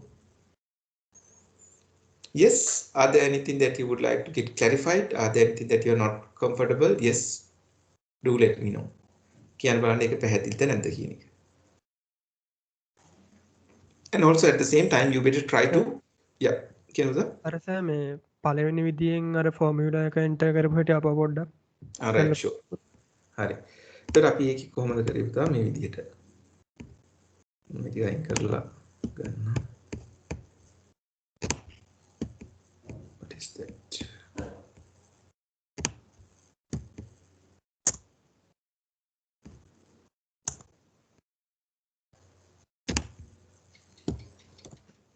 එතකොට අපි කොහොමද කරේ? අපිට පුළුවන් if function එක ගන්න. මොකද condition test කරන නිසා if අනිවාර්යයෙන්ම ගන්න වෙනවා. ඊට පස්සේ ඒක අපි මතක තියාගන්න if එක type කරාට විතරක් මදි ඒක select කරන්න ඕනේ. එතකොට මේක appear වෙනකොට double click කරලා select කරන්න. එතකොට ඔන්න bracket එකක් open වෙනවා. ඊට පස්සේ ඔයාලට තව function formula එකක් ගන්න ඕනේ. මොකක්ද? and එක. එහෙනම් type කරන්න and කියලා. එතකොට ඔන්න ඒකත් appear වෙනවා double click කරන්න. දැන් ඔයාලට පුළුවන් මේක expand කරගන්න. එතකොට ඒක ලේසියිනේ අපිට වැඩ කරන්න. So you can go and click on this fx. and කියන function එකේ argument වලට ආවා. දැන් ඔයාලට තියෙන test ඔක්කොම ටික මෙතන specify කරන්න පුළුවන්. marks වැඩි හෝ සමාන වෙන්න ඕනේ 50ට වඩා. එක test එකක්. අනිත් test එක A level pass වෙන්න ඕනේ. right? ඒ test දෙකම ඔන්න මේ විදිහට test දෙක හෝ තියෙන සියලුම test ටික ඔයා මෙතන specify කරනවා. කරාට පස්සේ ඔයාලට දැන් ගන්න ඕනේ result එක. So result එක ගන්න නම් ඔයා යන්න ඕනේ if function එකට. එහෙනම් මෙතෙන්ට ඇවිල්ලා if function එක උඩ තියලා එකපාරක් click කරන්න. එතකොට ඔන්න ඔයා if function එකට ගියා. එතකොට අන්න අපි අර කරපු දේ appear වෙලා තියෙනවා මෙතන. එතකොට ඇත්තටම කරලා තියෙන්නේ logical test එකේ තමයි අපි යමක් type කරලා තියෙන්නේ. Value if true, you are going to say accept එහෙම නැත්නම් reject. Say okay. That's it. Same result, right? See whether you can do that. අර මේක කරගන්න පුළුවන් කියන එක අනිවාර්යෙන් බලන්න. එහෙම බැරි වෙනවා නම් ඒක question කරන්න. Is that clear? Okay, sir. Thank you. Right, good. It's about the end function. එතකොට අපි මේත් එකම O එකත් ඉගෙන ගමු. ඒකත් බොහොම පහසුයි. මොකද O එකේදී අපි කිව්වා so when it comes to the end function you have seen that all the tests that involves in a particular scenario must be satisfied. Right? All the tests that is involved in a particular scenario must be satisfied for you to accept a particular decision or to make a particular decision. But there may be instances where you would think that out of the several tests, if a particular candidate satisfy one of the tests, so if you are going to accept that, then you have to use the O function. ඒත් එක්කම අපි දකිනවා සමහර අවස්ථා තියෙනවා අපි හිතනවා test ගණනාවක් තියෙනකොට අඩුම තරමේ මේ ටෙස්ට් වලින් එකක් හරි සැටිස්ෆයි වෙනවා නම් මේ කන්ඩිෂන් වලින් එකක් හරි සැටිස්ෆයි වෙනවා නම් අපි ඔන්න ඒ කැන්ඩිඩේට්ව සිලෙක්ට් කරගන්න යනවා කියන්නේ. දැන් මේ විදිහට බැලුවොත් අපිට පේනවා බොහොම අඩු කැන්ඩිඩේට්ස්ලා ප්‍රමාණයක් තමයි සිලෙක්ට් වෙන්නේ. ඒතකොට අපි ඩිස්කස් කරලා මැනේජ්මන්ට් එක තීරණයක් ගන්නවා නෑ අපි මෙහෙම නෙමෙයි අපි මේ විදිහට කරමු. අඩුම තරමේ A level තියෙනවා නම් අපි ගමු. නැත්නම් ඉන්ටර්විව් එකකට හොඳට ෆේස් කරා නම් එයාව සිලෙක්ට් කරමු.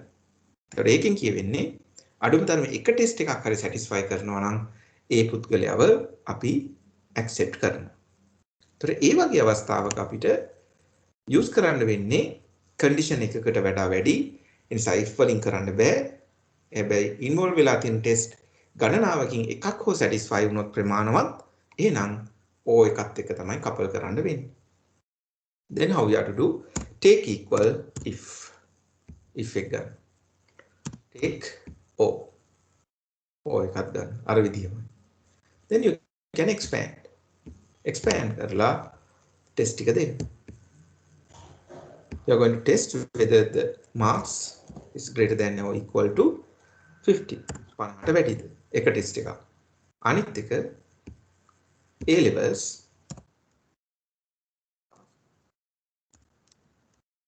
other test. तर මේක තමයි test එක. O function එකේ අපිට කරන්න පුළුවන් test එක include කරන එක. Again you can go up to 255 condition. Go back to if එකට යන්න. Value if true now you are going to say accept. එක test එකක් හරි satisfy වෙනවා නම් accept කරන්න. එහෙම නැත්නම් reject කරන්න. එකක්වත්ම satisfy වෙන්නේ නැත්නම් sorry can't help reject. Say okay. ඒ විදිහට බැලුවොත් ඔන්න අපිට පේනවා මෙන්න මේක තමයි තත්ත්වය. පළවෙනි employee ගන්න වෙනවා කොහොමද? එයා ටෙස්ට් දෙකෙම satisfied. දෙවෙනි එකනත් ගන්න වෙනවා හේතුව එයාගේ මාක්ස් හොඳයි. ඉන්ටර්විව් මාක්ස් හොඳයි. තුන්වෙනි එකන ගන්න වෙනවා මොකද A level pass. හතරවෙනි එකන කොහොමද බෑ A level උත් නැහැ. මාක්ස් උත් නැහැ. පස්වෙනියත් ගන්න වෙනවා. හයවෙනියත් ගන්න වෙනවා. හත්වෙනියත් ගන්න වෙනවා. මේක තමයි result එක.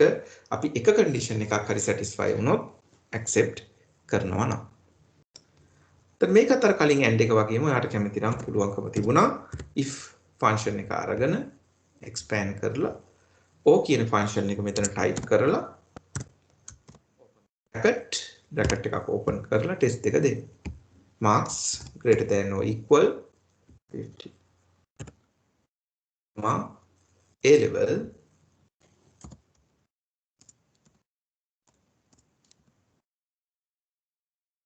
close it. value if true. ඒක value එක හරිනම් ඒ test එකක්ව satisfy වෙනවා නම් ඔයා කියනවා accept. if not reject.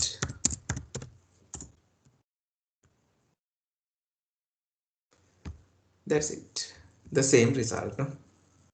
එකම result. තොර මේ විදිහට ඔයාට convenient මොන හරි එක method එකකට ඔයා adapt වෙන්න.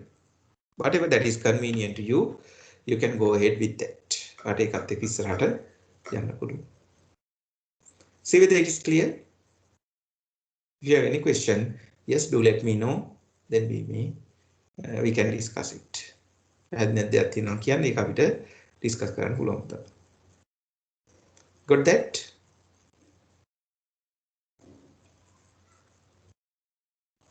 Are you clear with the logic? පැහැදිලිද ඒ කතාව? Right, shall we put it through an example? අපි එක example එකකින් බලමු. තව තවත් පැහැදිලි වෙයි.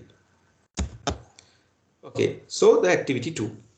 Given below are conditions that an income earner should satisfy in paying a commission to a local authority. තර මෙතන දීලා තියෙනවා යම්කිසි පුද්ගලයෙක් ආදායම් උපයන පුද්ගලයෙක් satisfy කරන්න ඕන condition යම්කිසි commission එකක් local authority එකට ගෙවන්න. කොහොමද? A commission of 5% is payable if the income level is greater than 50,000. යම්කිසි පුද්ගලයෙක්ගේ ආදායම 50,000ට වඩා වැඩි නම් එයා ගෙවන්න ඕනේ. But less than or equal to 250,000. ඒ කියන්නේ යම්කිසි පුද්ගලයෙක්ගේ ආදායම 50,000ට වඩා වැඩි වෙන්න ඕනේ. ඒ වගේම 2,50,000ට වඩා අඩු හෝ සමාන වෙන්න ඕනේ. එහෙනම් ඔයාගේ ආදායම තියෙන්නේ අන්න ඒ වගේ රේන්ජ් එක නම් ඔයා 105ක කමිෂන් එකක් ගෙවන්න ඕනේ local authority එකට. Right? ඊට පස්සේ කියනවා if the income is within the relevant range. එතන අන්න ඒ රේන්ජ් එකේ income එක තියෙනවා නම් ඒ කියන්නේ 50,000ට වැඩි 2,50,000ට අඩුයි. ඒ වගේ රේන්ජ් එක තියෙනවා නම් the commission is to be paid on the amount that exceed 50,000. ඒතර commission එක ගෙවන්නේ සමස්ත ආදායමටම නෙමෙයි. අපි හිතමු ආදායම ඔයාගේ ලක්ෂයයි කියලා. ඒතර ලක්ෂයට 105ක් ගෙවනවා නෙමෙයි. 50,000ට වඩා වැඩි ආදායමට. එහෙනම් ඔයාගේ ආදායම ලක්ෂ නම් 50,000ට වඩා වැඩි 50,000යි. ඒ 50,000ට තමයි ඔයා ගෙවන්න ඕනේ 105. ඒතර ඔයාගේ ආදායම 1,25,000යි නම් ඔයා ගෙවන්නේ 75,000කට 105. මොකද පළවෙනි 50,000 රිලීස් වෙනවා.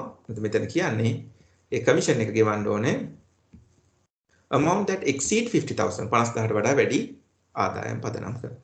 Otherwise commission is 0. එහෙම නැත්නම් commission එක බිඳුවයි. Develop a model to calculate commission payable for a given income level. එතකොට model එකක් develop කරන්නලු යම්කිසි ආදායම් මට්ටමක් enter කරපුවාම ඒකට අදාළ commission එක calculate වෙන විදිහට. Right. Can we try that? As usual, you can copy that and you can take that to an Excel sheet. Copy කරලා ඒක ගන්න Excel sheet එකකට.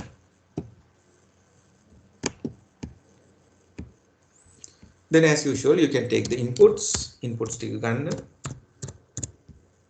Have the lower income threshold.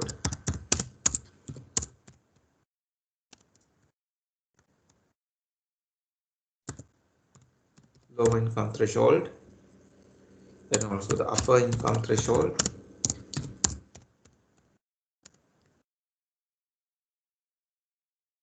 Upper income threshold එකක් තියෙනවා.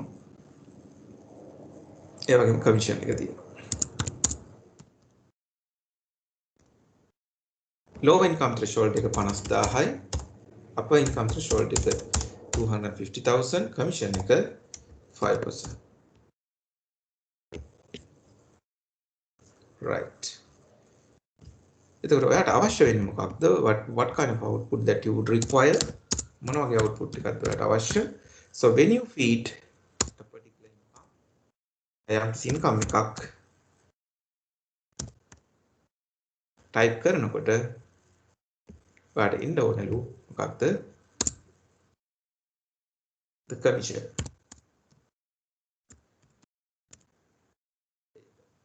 එවන්න ඕනේ commission එක කීයද කියලා.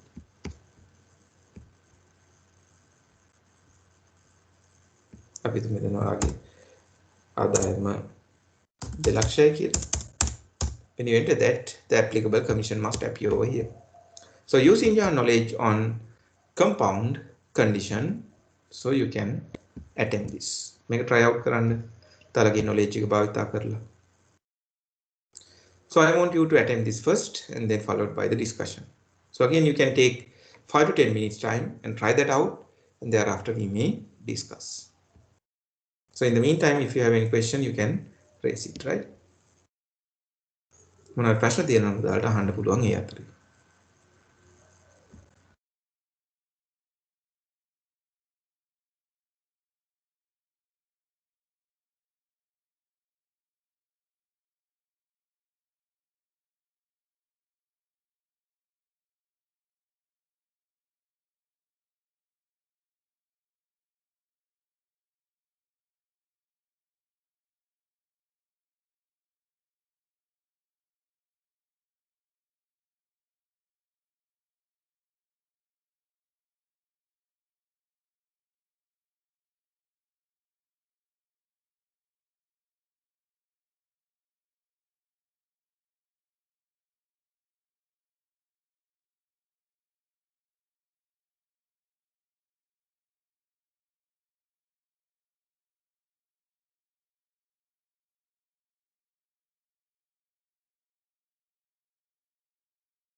Right. So how about the progress? Yeah. Yeah. How about Kanishka? Managed to do that? කරගත්තා කොහොමද? And yeah. Kanishka.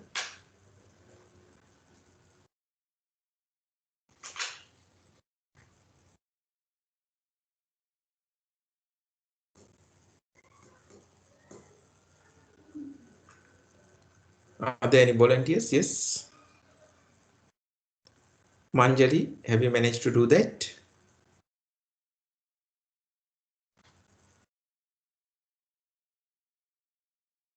Are there anyone who managed to do that? කවුරු හරි ඉන්නවද පුතාලා කරගත්ත කෙනෙක් මේක?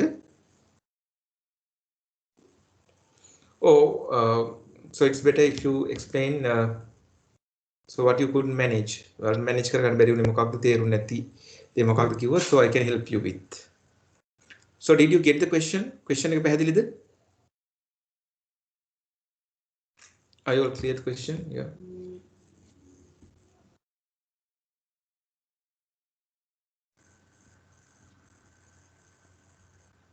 Okay. Good. So are you clear with the question? Yeah. Can you answer that question? පැහැදිලිද පුතාට ඒ ප්‍රශ්නේ?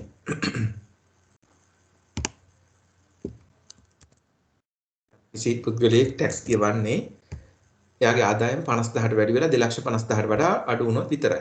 ඒතර බැරි වෙලා හරි එයාගේ ආදායම 50000ට වඩා අඩු වුණොත් එයා ටැක්ස් කමිෂන් එක ගෙවන්නේ නැහැ. ඒ වගේම තමයි එයාගේ ආදායම 250000ට වඩා වැඩි නම් එයා ගෙවන්නේත් නැහැ. ඒතර ඒ ආදායම 50000 සහ 250000 කියන රේන්ජ් එකේ තියෙන කෙනෙක් තමයි මේක අනිවාර්යයෙන්ම ගෙවන්නේ. right? ඒතර ඒත් එක්කම ඒ ගෙවන්නේත් 50000ට වඩා වැඩි ඉක්ම වූ මුදලට අදාළ ටැක්ස් එකක්. ඒතර කෙනෙක් අපි හිතමු 75000ක ආදායමක් තියෙන කෙනෙක් හිටියා. ඒතර එයා ටැක්ස් එක ගෙවන්න ඕනේ 75000න් 50000ක් අඩු වුණාම එන මුදල පදනම් කරගෙන. ඒ කියන්නේ 25000ක් බේස් කරලා. ඒතර 25000ට තමයි 100ට ටැක්ස් එක ගෙවන්න ඕනේ. right? ඒතර ඔය වගේ අවුට්කම් එකක් තමයි අපිට එන්න ඕනේ. එහෙනම් අපි ඒක work out කරමු බලන්න කොහොමද how we have to take the commission. We can take equal. You can take what is that? If function has to be taken. If function has to be taken.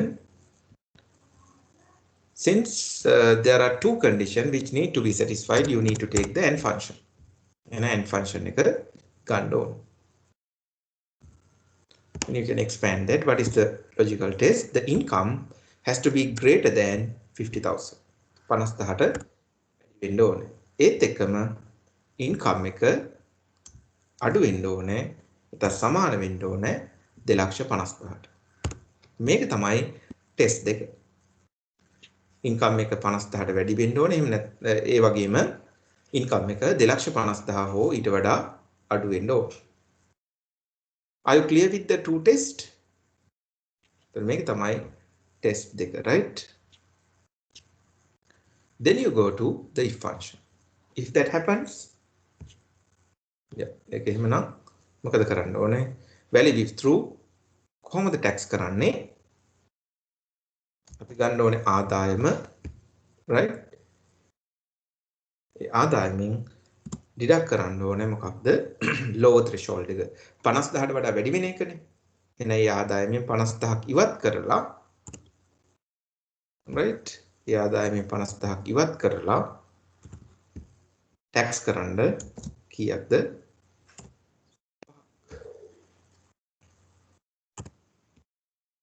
A value එක false නම් එයා කිසිම දෙයක් ගෙවන්නේ 0. tax එකක් applicable නැහැ කියලා තියෙනවනේ. නෑ ඒක 0. හරි. මම එච්චරයි. say okay. දැන් මේ පුද්ගලයා ගෙවන්න ඕනේ ලක්ෂ 2ක ආදායමක් තියෙනවා නම් 7500. අපි දාමු ලක්ෂ 3ක ආදායම. They have to pay nothing. අපි හිතමු 25000ක ආදායම nothing. How about 75,000? 1,200. So it works. That's it. එහෙනම් මේක තමයි ඔයාලගේ බලාපොරොත්තු වෙන්නේ. How about that? Is that clear? ඒක පැහැදිලිද බලන්න එහෙම නැත්නම් if you're not getting any please do let me know then I can further explain. බලන්න පුතාලට ඒක පැහැදිලිද කියලා නැත්නම් ඒක මට පැහැදිලි කරන්න පුළුවන්.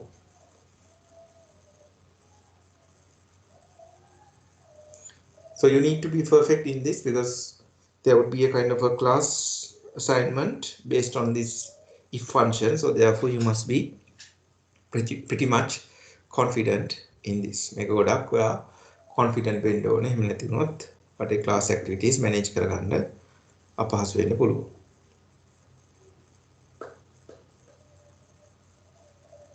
See whether you are fine with that.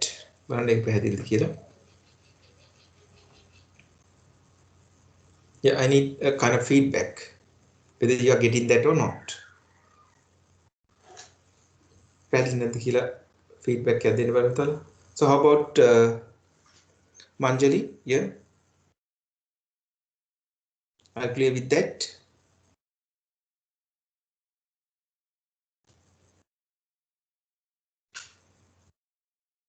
How about Piyumika?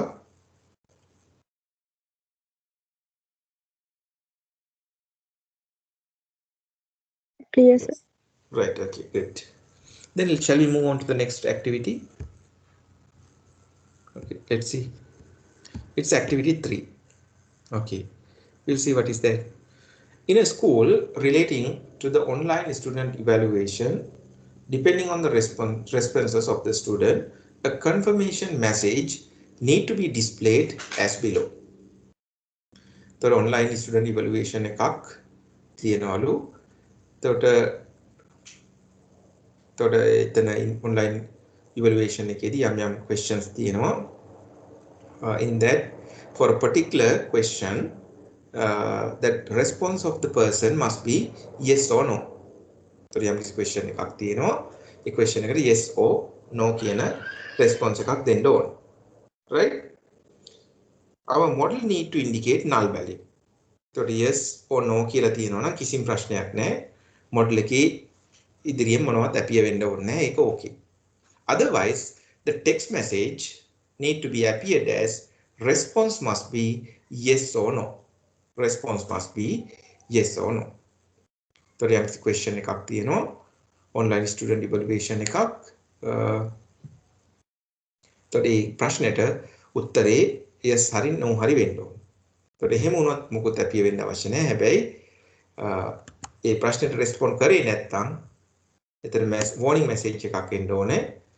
Response must be yes or no කියලා. ඒතර පුතාලත් දැකලා ඇති මේක experience කරලා ඇති online යම් applications fill කරනකොට ඔයාලට යම් කිසි වැදගත් question එකක් miss වුණොත් එතන ඔයාලට message එකක් එනවා your response must be whatever maybe yes or no නැත්නම් මොනවා හරි විදිහකට response එක මොකක් හරි වෙන්න ඕනේ කියන එක. ඒතර අන්න ඒ වගේ දෙයක් තමයි මෙතනත් බලාපොරොත්තු වෙන්නේ. ඒතර මොකක් හරි අපි හිතමු question එකක් තියෙනවා කියලා online evaluation එක.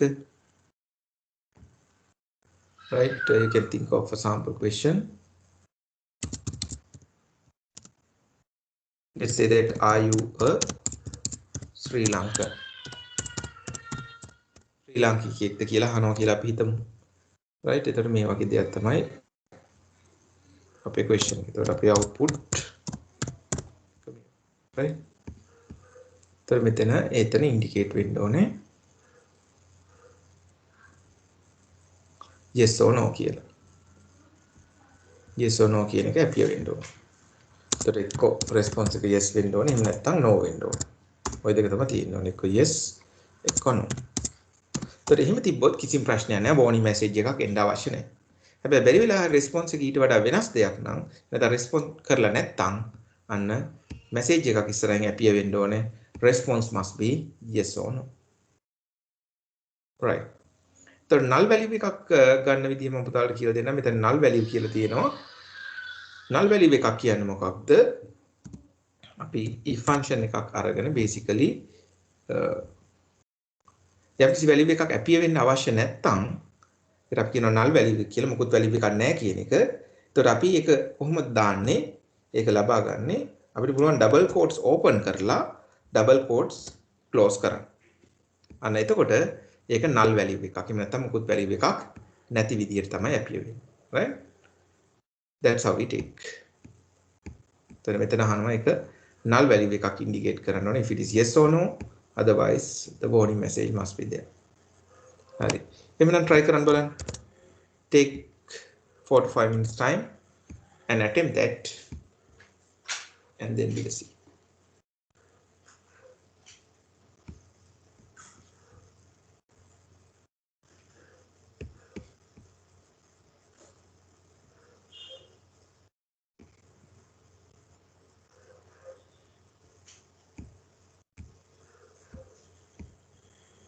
Give it a try based on your knowledge on compound condition වල සම්බන්ධව ඔයාලගේ තියෙන knowledge එක භාවිතා කරලා ඒක try out කරන්න. Right.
Right. So how about the progress? Managed to get that? Can we see it? Right. Okay. Tell me, what is the compound condition that you have to use? Is it AND or is it OR? What is that?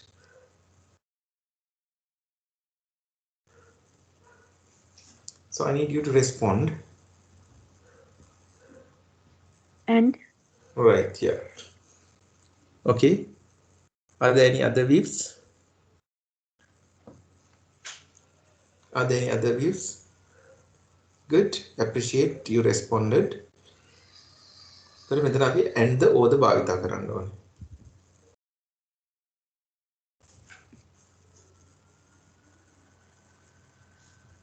What is that? Right. What are the instances that you are going to use and? ගත්තොත් and භාවිතා කරන්න මොන වගේ අවස්ථාවලද පුතා? So if you need to ensure that all the condition involved must get satisfied. එතකොට යම් කිසි අවස්ථාවක තියෙන සියලුම condition satisfy කරන්න අවශ්‍ය නම්. So then what are the instances that you are going to use the or function? Out of the many condition, at least if one condition gets satisfied, that is sufficient. එතකොට අපි and එකක් භාවිතා කරන්න පුතාලා තියෙන සියලුම condition satisfy කරන්න අවශ්‍ය අවස්ථාව. එතකොට දැන් මෙතන අපි බැලුවොත් මෙතන අපිට තියෙනවා condition දෙකක්. එක්කෝ මේක yes වෙන්න ඕනේ, එහෙම නැත්නම් no වෙන්න ඕනේ. yes or no කියන දෙකම එකපාර සිද්ධ වෙන්නේ නැහැනේ. යම් question එකක් ආපුවම එක්කෝ එක එක response එකක් නේ. එක්කෝ no, එක්කෝ yes. Are you Sri Lankan කියලා ඇහුවොත් එක්කෝ yes එක්කෝ no. ඒතර ඔක තමයි responses දෙක. ඒතර මේ වගේ අවස්ථාවක මේ දෙකෙන් එකක් තිබ්බනම් ප්‍රමාණවත් නේ. ඒතර දෙකම කොහොමද තියෙන විදිහක් නැහැනේ. එහෙනම් මේ වගේ වෙලාවක අපි පුතාලා භාවිතා කරන්න ඕනේ මොකක්ද? or function එක. right? and if එකත් එක අපි couple කරන්නේ or function එක.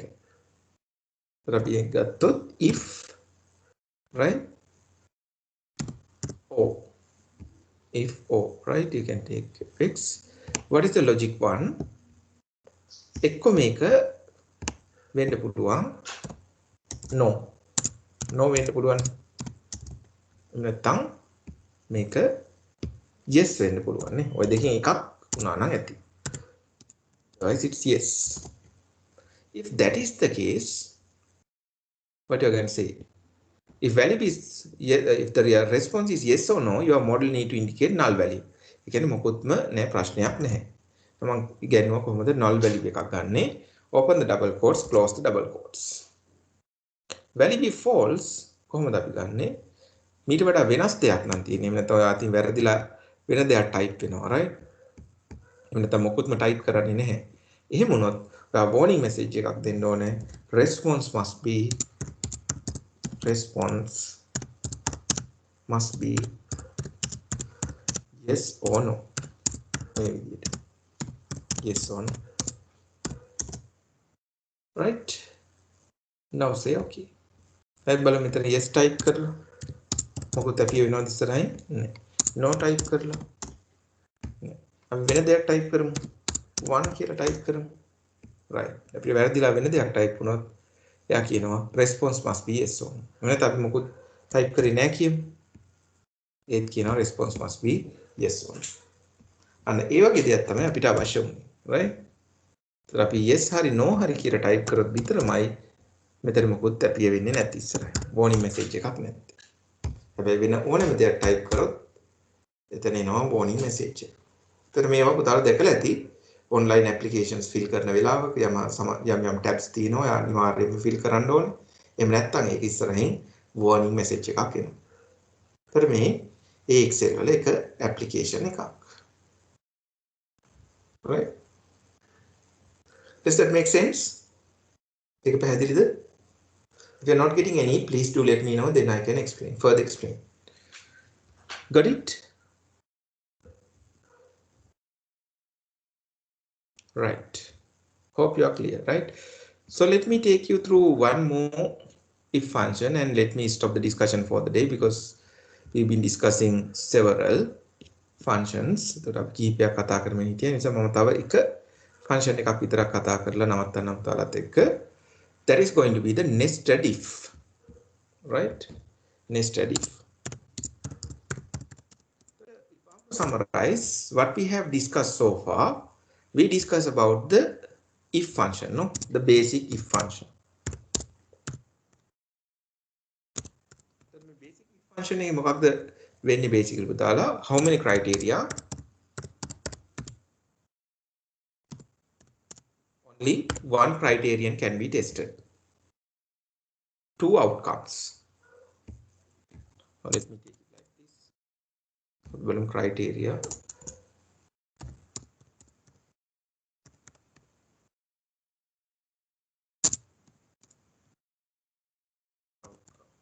Right? So මෙන්න මේ වගේ පොඩි summary එකක් හදාගමු. එතකොට ඔයාලට මේක application එක පහසු වෙයි. එතකොට if function එකේ අපි conditions කීයක් අපිට test කරන්න පුළුවන්ද?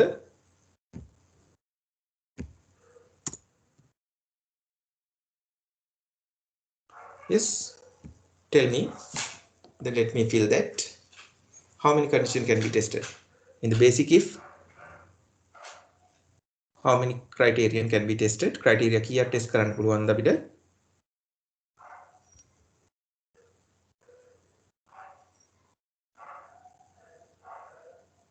Yes, come on, I want you to respond, right?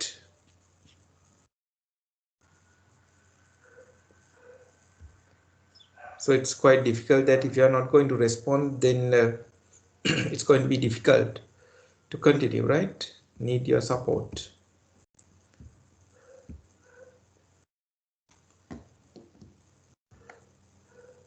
Yes, criteria කීයක් අපි test කරන්න පුළුවන් basic if වල?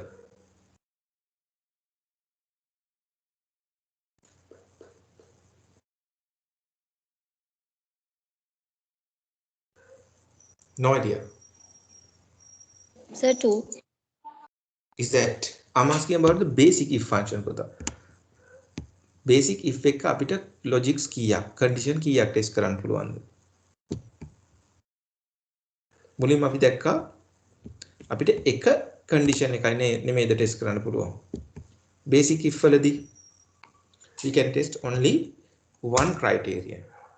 එක logic එකයි. Interview එකක් තියෙනවා ඒකට ලකුණු 50ට වඩා වැඩියෙන් ගත්තද නැද්ද? එතකොට එක criteria එකයි. Outcomes කීයක් තිබුණාද? දෙකක් නේ. එක්ක pass එක්ක fail. ටෙස්ට් එක pass වුණොත් මොකක්ද? ටෙස්ට් එක fail වුණොත් මොකක්ද කියන එක. Outcomes දෙකයි. ඊට පස්සේ අපි දැක්කා අපි if එක and එකත් එක්ක couple කරානේ. If function with and function. එතකොට එතනදී අපි මොකක්ද දැක්කේ? condition එකට වඩා වැඩි. නේ? එතකොට එතන condition එකට වඩා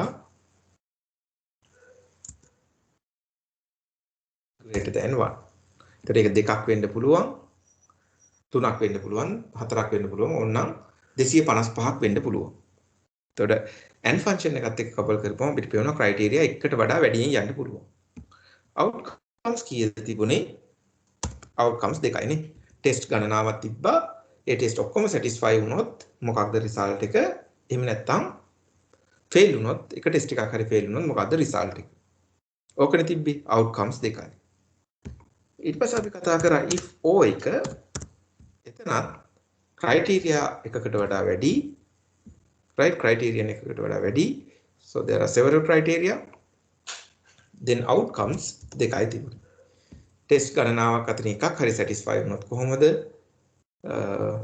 ඊට පස්සේ එහෙම නැත්නම් කොහොමද කියන්නේ? ඒත් එක්කම ජීවිතේ සමහර අවස්ථා ඒ දෙන්න පුළුවන් කොහොමද අපිට outcomes එකකට වඩා වැඩි වෙන අවස්ථා. යම්කිසි ටෙස්ට් එකක් තියෙනවා. ඒ ටෙස්ට් එකේ outcomes එකකට වඩා වැඩි වෙන අවස්ථා තියෙන්න පුළුවන්.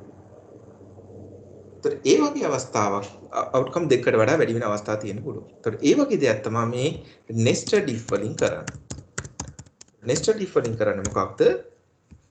criteria එකක් තියෙන්නේ outcomes ගණනාවක් තියෙනවා. outcomes අපි කියනවා දෙකකට වඩා වැඩි.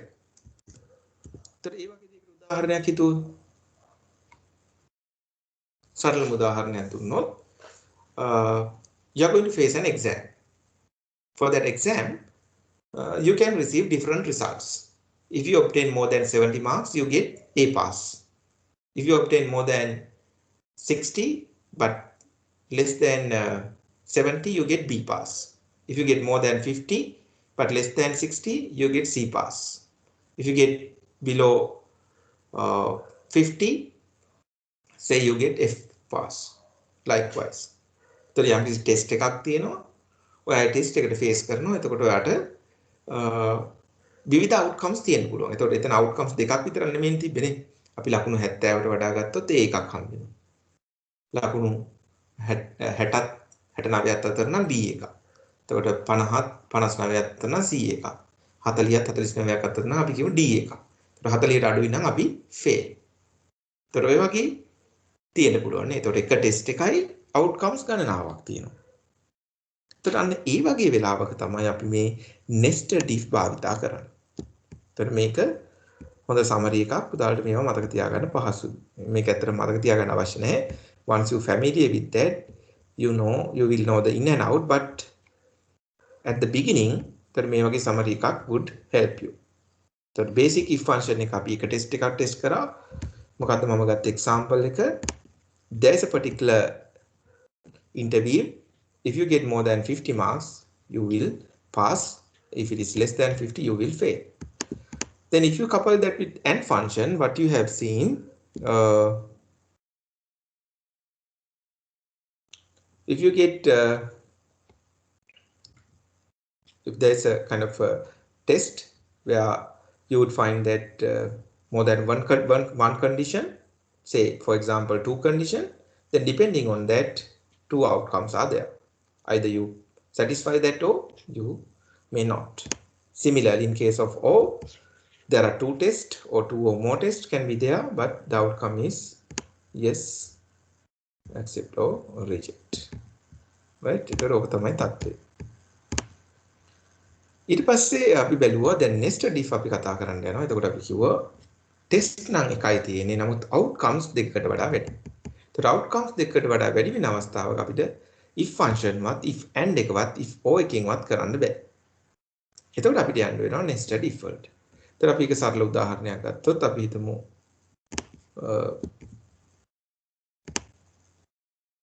ශිෂ්‍ය පිරිසක් ඉන්නවා කියලා. එතකොට මම මේක කන්වර්ට් කරන්නම් ස්ටුඩන්ට්ස් ලට කියලා. එතකොට අපි හිතමු යම් කිසි අවස්ථාවක මේ ස්ටුඩන්ට්ස් ලා right මේ ටෙස්ට් එකට ගත්ත marks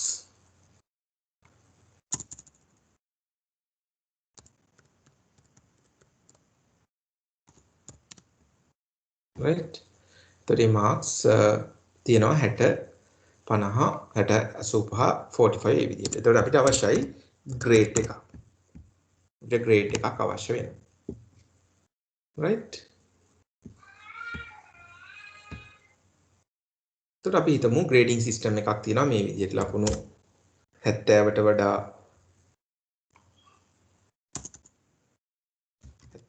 වැඩි නම් කියනවා A pass එකක් දෙන්න. ඒක ලකුණු 60ත් 69ත් අතර නම් අපි කියනවා B pass එක. අපි කියමු 50ත් 59ත් අතර නම් අපි කියනවා C pass එක. Then 40 to 49, say D pass. Less than 40, අපි කියමු fail කියලා. මේ වගේ grading system එකක් තියෙනවා කියලා හිතමු. එතකොට අපිට අවශ්‍යයි මේ mark එක base කරගෙන ඒ අදාළ grade එක අපියවෙන්න. Right? This is particularly helpful when it comes to the exam division. The exam division එකට so there are like thousands of students. So if they are to do that manually, it's not going to help them.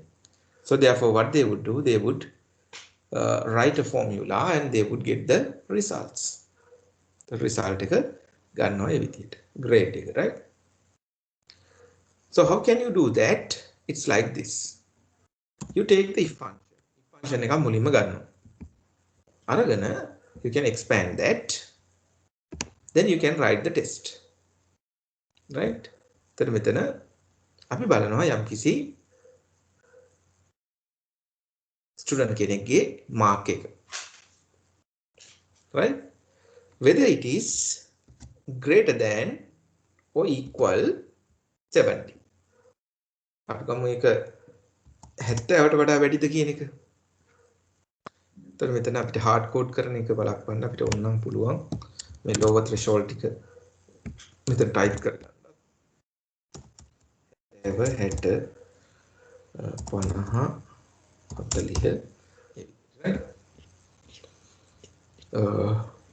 දැන් අපි ගත්තොත් if function එක ගත්තා අපිට පුළුවන් what is the logical test? The marks of this student is greater than or equal 70. අපි බලමු මුලින්ම ලකුණු 70 හෝ ඊට වඩා වැඩිද කියලා. එහෙම වුණොත් අපි මොකක්ද දෙන්නේ?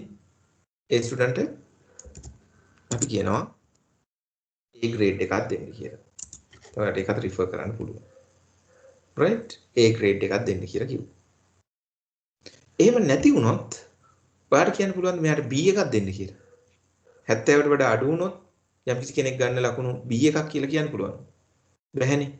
බැරි වෙලා හරි 55ක් ගත්තොත් එයාට C එකක් දෙන්න ඕන. 45ක් ගත්තොත් D එකක් දෙන්න ඕන. 40ටත් අඩුවෙන් ගත්තොත් F එකක් දෙන්න ඕන. ඒතර ඔයාලට කියන්න බෑ outcomes දෙකයි තියෙන්නේ කියලා. 70ට වැඩි නම් A අඩු නම් B කියන්න බෑනේ. ඒතර ඒ වගේ වෙලාවක අපි මෙතන මේ false කියන එකට ඇවිල්ලා value be false කියන තැනට ඇවිල්ලා අපි මොකක්ද කරන්න ඕනේ? ආපහු සැරයක් if එකක් ගන්න ඕනේ. right? So be careful. You need to know that first you test whether it is greater than or equal 70. If so, you are going to assign him a grade. If false, what you are going to do? You are going to take another if. තව if එකක් අපි ඔන්න ගන්න යනවා, right? Click on that. So in order to take another if, how you can take it? The easiest way is to this is the name box. You can remember in our discussion the range name. In that you can select it, right? එතකොට මේ name box එකෙන් ඔයාට ඒක select කරන්න පුළුවන්. Click on that. ඔන්න අලුතෙන් if එකක් ආවා. ඊට පස්සේ ඔයා ටෙස්ට් කරනවා the particular cell. Again you need to select that cell B62 කියන cell එක කලින් එකමයි යනිල්ගේ marks වැඩි හෝ සමානද කියලා ඔයා අහනවා. එහෙමනම් 60ට වඩා කලින් ඇහුවේ 70ට වඩා වැඩිද කියලා. දැන් අහනවා 60ට වඩා වැඩි හෝ සමානද. එහෙමනම් ඔයා කියනවා එයාට දෙන්න කියලා B grade එකක්. ඒකත් F4ක. තාමත් ඔයාට කියන්න බෑ 60ට වඩා අඩු නම් C කියලා කියන්න බෑනේ. ඒක D වෙන්නත් පුළුවන් F වෙන්නත් පුළුවන්. ඒ නිසා ඔයා යනවා මේ false කියන එකට. ආපහු සැරයක් if එකක් ගන්න. අරගෙන ඔයා ආපහු චෙක් කරනවා අනිල්ගේ marks ඔයා අහනවා දැන් වැඩි හෝ සමානද 50ට වඩා. right? එහෙම වුණොත් ඔයා කියනවා අනිල්ට C එකක් දෙන්න. තාමත් ඔයාට කියන්න බෑ 50ට අඩු නම් D එකක් කියලා. ඒක F එකක් වෙන්නත් පුළුවන්. ඒ නිසා අයත් මොකක්ද කරන්නේ ඔයා අයත් if එකක් ගන්න. අරගෙන ඔයා අහනවා what about the marks of the Anil? Is it greater than or equal 40? 40ට වැඩි හෝ සමානද? එහෙමනම් ඔයා කියනවා එහෙනම් යට දෙන්න D එකක්. දැන් නම් ඔයාට කියන්න පුළුවන් නේද 40ට වඩා අඩු වුණොත් ඒක F කියලා, fail කියලා. මොකද ඊට වඩා වෙනස් outcome එකක් නැහැනේ. එහෙනම් මේ අවස්ථාවේ ඔන්න අපිට පුළුවන් මේ process එක නවත්තන්න. එහෙම නොවෙනවා නම් එයාට F එකක් දෙන්න කියලා. තරත් මම ඒක constant කරන්නම්. දැන් ඔයාලට පේනවා yes. If you say okay, then the outcome comes. එතකොට 60ක් අරන් තියෙනවා අනිල්ට B එකක් එනවා. මට පුළුවන් දැන් මේක drag කරන්න. ඒ අනුව අදාළ result එයි. So there's a mistake. Mistake එකක් වෙලා තියෙනවා. Let's investigate what it is. එතකොට මේ වගේ දෙයක් කරනකොට ගොඩක් carefully ඔයා කරන්න ඕනේ, right? The first one we test B62 is greater than F62, then we asked to take the G22. It has to be F4. Like F4 window on it. Let's say F6. Yeah, now it's fine, I think. Right. See, according to the mark, the corresponding result has come. Mark එකට අනුව result එක ඇවිල්ලා තියෙනවා. එතකොට මේක තමයි අපි කියන්නේ nested if function එක කියන්නේ. එතකොට මෙතන alpha වුණා. මොකක්ද සිද්ධ වුනේ? if function ගණනාවක් අපි ගත්තා. එතකොට ඒක නිසා ඒක nested if නේ. if එකක් ඇතුලේ if එකක්. So therefore it's a nested if. එතකොට මෙතන ඔයාලට පේනවා if functions කීයක් අරන් තියෙනවද? 1 2 3 4 if function. You need to have 1 2 3 4 5 outcomes. If you have 5 outcomes, you need to have 4 if functions. Outcomes 5ක් තියෙනවා නම් if function 4ක් ඕනේ. Outcome 7ක් තියෙනවා නම් if function 6ක් ඕනේ. ඒ විදිහට තමයි යන්නේ. ඒතර මේක අය පාරක් පෙන්වන්නම් ඔයාලට පැහැදිලි නැත්නම් හොඳට බලා ගන්න. ඒතර මේක කොහොමද කරන්නේ කියන එක, right? මුලින්ම ඔයා if function එකක් ගන්නවා. දැන් මේක කලින් අපි ඒක කොහොමද මේක ඔපරේට් වෙන්න ඕනේ කියන එක හිතලෙමුකෝ. ඒතර අපිට දැන් මේක පැහැදිලි A B C D E F දෙන විදිහ C D F දෙන විදිහ පැහැදිලි. ඒතර අපි යම්කිසි අවස්ථාවක බලන්න ඕනේ යම්කිසි ස්ටුඩන්ට් කෙනෙක්ගේ මාක්ස් 70ට වඩා වැඩිද කියන එක. වැඩි නම් එයාට ඒකක් දෙන්න. ඊට පස්සේ බලන්න ඕනේ 60ට වඩා වැඩිද කියලා. ඒතර අපි 60ට වඩා වැඩිද කියලා දුන්නොත් එයා ගන්න අනිවාර්යයෙන්ම 60ත් 69ත් කියන රේන්ජ් එක. මොකද අපි කලින් 70ට වඩා වැඩි කියන එක දුන්නානේ. ඒතර ඒ විදිහට තමයි මේ ස්ප්‍රෙඩ්ෂීට් පැකේජ් එක ඔපරේට් වෙන්නේ. 70ට වැඩි කියලා දුන්නාම 70ට වඩා වැඩි ඒවා. 60ට වඩා වැඩි කිව්වහම එතකොට 70ට වඩා වැඩි කියලා කලින් කිව්ව නිසා දැන් බලන්න 60ත් 69ත් අතර. එහෙමනම් අපි කියනවා B එක. ඊළඟ අවස්ථාවේ අපි කියනවා එයාම බලන්න 50ට වැඩිද කියලා. 50ට වැඩිද බලන්න කිව්ව ගමන් එයා බලන්නෙම 50 59 කියන රේන්ජ් එක. මොකද කලින් අවස්ථාවේ අපි 60ට වඩා වැඩි කියන එක කිව්වා. ඊළඟට 40. එතන අපි 40 49 කියන රේන්ජ් එක බලමු. එහෙම නැත්නම් ඒ කියන්නේ 40ට වඩා අඩුයි කියන එක. ඒතර ඔය ටික තමයි අපි ටෙස්ට් කරන්නේ යම්කිසි අවස්ථාවක. නේ? එහෙනම් අපි කොහොමද කරන්නේ? ඒක if එකක් ගන්නවා. We take the if function, then we say what is the logical test? The marks of a student, is it greater than or equal 70? මුලින්ම බලනවා 70ට වැඩිද. ඒතර value if true කියන්නේ වැඩේ හරිනන්නේ. යම් කිසි හේකින් මේ ලකුණ 70ට වඩා වැඩි නම් අපි කියනවා යාට A එකක් දෙන්න. එහෙම වෙන්නේ නැත්නම් 70ට වඩා අඩු නම් අපිට කියන්න බෑනේ ඒක B එකක්ද C එකක්ද D එකක්ද කියලා. මොකද different outcomes තියෙනවා. එහෙමනම් ඔයාට මේ value if false කියන තැනට ඇවිල්ලා click කරලා ඔයාට ගන්න වෙනවා ආපහු if එකක්. අලුත් if එකක් ඔන්න ආවා. ඊට පස්සේ ඒ සෙල් එකම ටෙස්ට් කරන්න greater than or equal 60. එහෙනම් ඒක 60ට වඩා වැඩිද බලන්න කියන්නේ. එහෙමනම් ඔයා කියනවා එයාට දෙන්න B grade එක. ඒත් අයත් ඔයාට කියන්න බෑ 60ට වඩා අඩු නම් C කියලා කියන්න බෑ. D වෙන්නත් පුළුවන් F වෙන්නත් පුළුවන්. ඒ නිසා ආපහු false කියන එකට ගිහිල්ලා ගන්න if එක. අයත් බලන්න මේ mark එක වැඩි හෝ සමානද 50ට වඩා. එහෙමනම් ඔයා කියන්න දෙන්න C එකක්. F4. දැනුත් ඔයාලට කියන්න බෑ 50ට වඩා අඩු වුණා කියලා D එකක් කියලා. මොකද ඒක F එකක් වෙන්නත් පුළුවන්. එහෙනම් ආපහු සැරයක් false එකට ගිහිල්ලා ආයෙත් if එකක් ගන්න. අරගෙන බලන්න mark එක වැඩි හෝ සමානද 40ට වඩා. එයාට දෙන්න කියන්න D එක. එහෙම නොවෙනවා නම් ඒ කියන්නේ 40ට වඩා අඩුයි කියන එක එහෙමනම් අපි දන්නවා එයාට හම්බෙන්නේ F එක. say okay. ඔන්න ඒ result එක. That's it. See whether it is clear. බලන්න එක පැහැදිලිද කියලා. If you are not getting any, please do let me know. Now you have seen that we are making use of the relative cell references, absolute cell references to the fullest.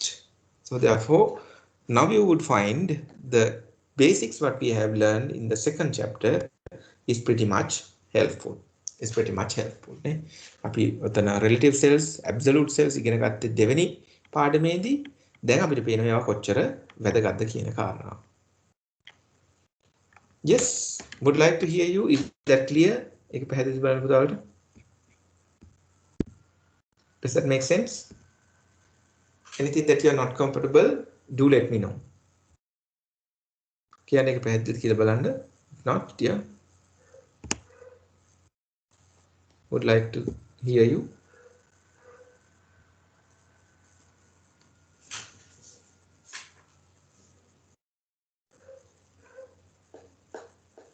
Does it make sense?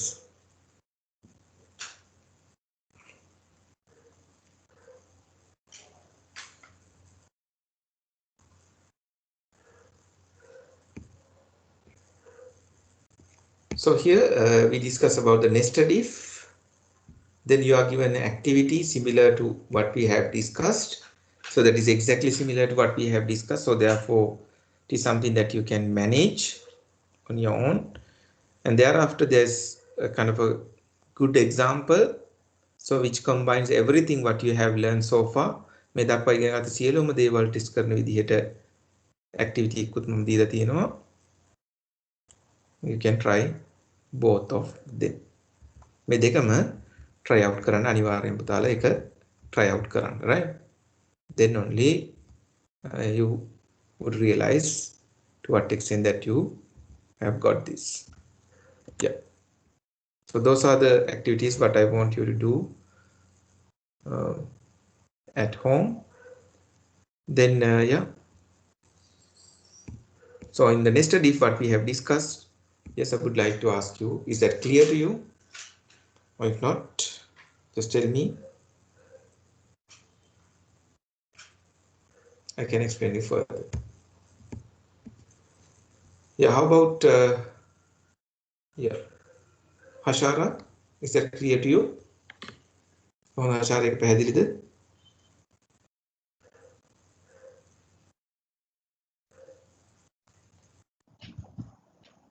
Yes, sir.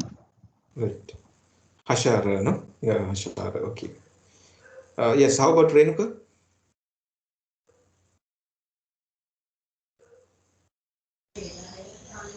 පැහැදිලි sir. Right, okay, good. Then you can try out the activity file that is exactly similar to what we discussed. And also, let me just take you through the activity 6. Activity 6 එක පොඩ්ඩක් මම කතා කරන්නම්. පුතාලා ඒක work out කරන්න ලේසි වෙයි. So this is a comprehensive example. It captures everything what we have learned so far. මේ දක්වා ඉගෙන ගත්ත සියලුම දේවල් මෙතන applicable වෙනවා. ඒතර ඔයාට පුළුවන් ඒ වගේ දෙයක් try out කරන්න, right? Let's see what is that activity is about. The following information shows the maximum cost and maximum repair days that SNS Enterprise allows for repair of their 3 types of machinery. එතකොට SNS Enterprise එකට තියෙනවා machine වර්ග 3ක්. machine types 3ක් තියෙනවා කියලා අපි හිතමු. A type එකේ machines තියෙනවා, B type එකේ machines තියෙනවා, C type එකේ machines තියෙනවා. Right? And also internally they have set some of the threshold. එතකොට යාළුවා internally thresholds කීපයක් හදාගෙන තියෙනවා. එතකොට යම් කිසි repair එකක් ආවොත් එයාලා කොහොමද ඒකට allow කරන්න කියන එක. එතකොට when it comes to machine A, the maximum repair cost that they are ready to incur is 100,000. And also the maximum days that they would allow for the repair is 10 days. එතකොට ඒක තමයි එයාලා හදාගෙන තියෙන threshold එක. A type එකේ machine වල repair එකක් ආවොත් එයාලා උපරිමයෙන්ම වියදම් කරන්න ලෑස්ති ලක්ෂයයි. ඒ වගේම maximum repair days දෙන්නේ දින 10ක් ඇතුළත repair කරගන්න ඕනේ යාලට. ඒතකොට it's a kind of a threshold that they have set internally. And if that particular problem comes relating to machine type B, they are ready to incur maximum 50,000 and maximum days 5. එතකොට machine B type එකේ machine එක repair එකක් ආවොත් උපරිම වියදම් කරන්නේ 50,000 කියලා agree වෙලා ඉන්නවා. ඒ වගේම maximum days 5කින් තමයි ඒක කරගන්න ඕනේ. Right? And also the machine type C, if a particular repair comes, the maximum cost that they are ready to pay 250,000, maximum days that they would consider for repair that is 8. So මේ වගේ internally යම් threshold ටික set කරගෙන තියනවා වෙන්න පුළුවන් නේ. ඒක especially when it comes to the government sector, so most of the time we would see that even in the public sector they can internally have such kind of arrangement. So මේ වගේ arrangements තියෙන්න පුළුවන්. Right? The SNS enterprise invites quotation from repair service providers in the following format. So යම් කිසි repair එකක් ආවහම machine එක එයාලා quotation call කරනවා. Right? එතකොට කොහොමද එයාලා quotation ගන්නේ? In the following format. මේ වගේ format එක. දැන් උදාහරණයක් දීලා තියෙනවා. They have to mention the service providers would have to mention their name, the machine type, maximum repair cost that they would expect, and the maximum days to repair. දැන් උදාහරණයක් විදිහට machine B එකට ඔන්න auto Lanka එකෙන් offer එකක් දීලා තියෙනවා, quotation එකක් දීලා තියෙනවා. එයාලට පුළුවන් මේක 40000කින් repair කරන්න දවස් 8ක් ඇතුළත repair කරනවා කියලා. Right? So as the organization, you are the ones who is evaluating that. तर මේ වගේ quotation ගණනාවක් එනවා. तर ඔයාලා ඔයා ඒ සියලුම quotation evaluate කරලා යම්කිසි seller කෙනෙක් යම්කිසි service provider කෙනෙක් select කරනවා. Right? එතකොට දැන් අපිට බැලුවොත් මේ auto ලංකා කියන කෙනා මේ තියෙන තත්ත්වය යටතේ එයාගේ එක අපි accept කරන්නේ නැහැනේ. මොකද එයා cost එක okay වුණත් දවස් ගාන අපි හිතුවට වඩා අපි ඉඩ දෙන දවස් ගානට වඩා වැඩි. ඒ නිසා අපි එයා reject වෙන්නේ. It's an example. ඊට මොකක්ද අවශ්‍යතාවය අපි කියමු බලනවා. Develop a model to evaluate the quotation in the following format. So quotation evaluate වෙන්න following format එකකින් කොහොමද? When you provide the inputs of machinery type, maximum repair cost and maximum days to repair, the model output need to display the accept or rejection of the service provider. එතකොට ඔයා යම්කිසි quotation එකක් base කරලා machine එකේ type එක, machine එකේ maximum repair cost එක, සහ maximum days ටික input කරපුවාම මේ service provider eligible ද නැද්ද කියන එක පේන්න ඕනලු. එතකොට ඔයාගේ output එක මෙන්න මේ වගේ දෙයක් වෙන්න ඕන කියලායි කියන්නේ. එතකොට ඔයාට විවිධ quotations එනවා. එතකොට මේ quotation ආවම ඔයා ඒක දාන්නේ ඔයාගේ තියෙනවා යම්කිසි output එක මෙන්න මේ වගේ. Right? ඔයා වෙන් කරගෙන තියෙනවා machine type එක, machinery type එක. මෙතන අපි enter කරන්න ඕනේ. ඊට පස්සේ maximum cost එක එනවා. consider කරන දෙක තව දෙයක් ඔයා ඒ වගේ maximum days.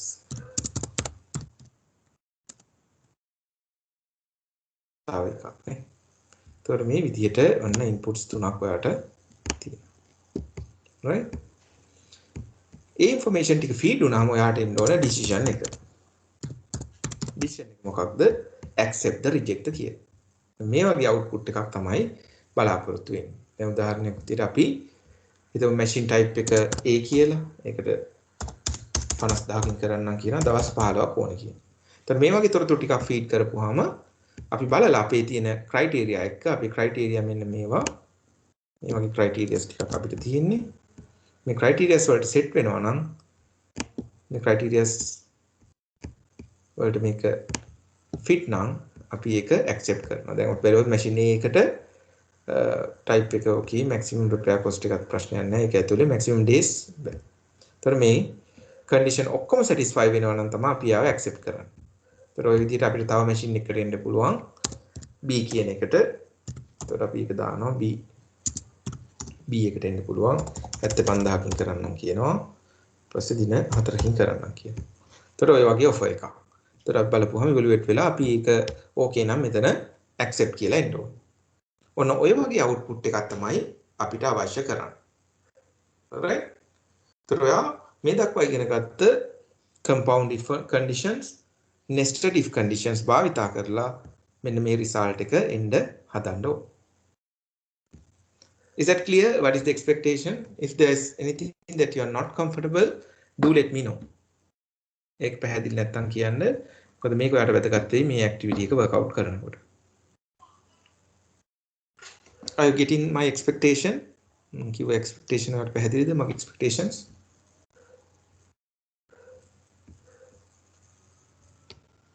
Yes.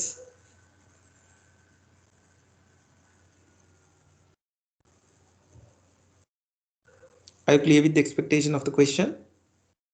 Question එකේ expectation පැහැදිලිද උතර?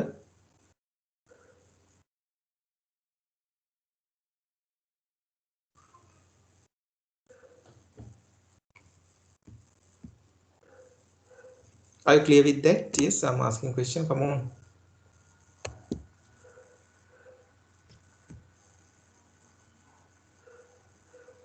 Amanda, are you clear with the expectations? yes sir. Right. Sir Okay. ඒකට අර අපිට මේකේ දීලා තියෙන එකයිනේ සර් B එකේ විතරයිනේ ප්‍රශ්නේ. නෑ එතකොට මම yes ඒක තමයි example එකක් දීලා තියෙන්නේ. එතකොට අනිත් ඒවා අපි හිතලා වගේද ගන්න ඕනේ? ඔව් දැන් අපේ requirement එක තමයි යම්කිසි can you please switch off the mic? ඔව් දැන් expectation එක තමයි දැන් මම මෙතන පෙන්වුවේ මේ වගේ තමයි අපිට එන්නේ. මෙන්න මේ කියන format එකෙන් තමයි අපිට එන්නේ එක එක quotations. අපි call කරපුවාම අපිට මේ වගේ format එකක fill කරලා දෙන්න කියලා කියන්නේ. එතකොට මේ වගේ විවිධ quotation එන්න පුළුවන් machine B එකට අදාළ quotation ගණනාව. A එකට අදාළ quotation ගණනාව. C එකට අදාළ quotation ගණනාව. right? එතකොට ওই විදිහට එනකොට ওই quotations වල තියෙන information අපි මෙතන feed කරනවා. අපි හිතමු දැන් SNS කියන එක ඔන්න ඇවිල්ලා තියෙන එක quotation එකක්. එතකොට අපි ඇවිල්ලා මෙතන ඒකේ තියෙන information fill කරනවා. B 40,000 ඔය information ටිකනේ තියෙන්නේ. මේ ටික ඔන්න මෙතන fill කරපු ගමන් decision එක අපිය වෙන්න ඕනේ. මේ B කියන machine type එකට අදාළව මෙයා accepted ද rejected ද කියලා. ඒතර ඒ වගේ අපිට එන quotation වලින් අපි extract කරලා machine type එක maximum cost එක maximum days කියන information තුන දාපු ගමන් ටක් ගාලා එන්න ඕනේ decision එක. දැන් ඕක අපිට අපහසුයිනේ manually quotation එක දිහා බලනවා මේ සෑම threshold එකකටම ගිහිල්ලා බල ඕක ගන්න එක අමාරුයි.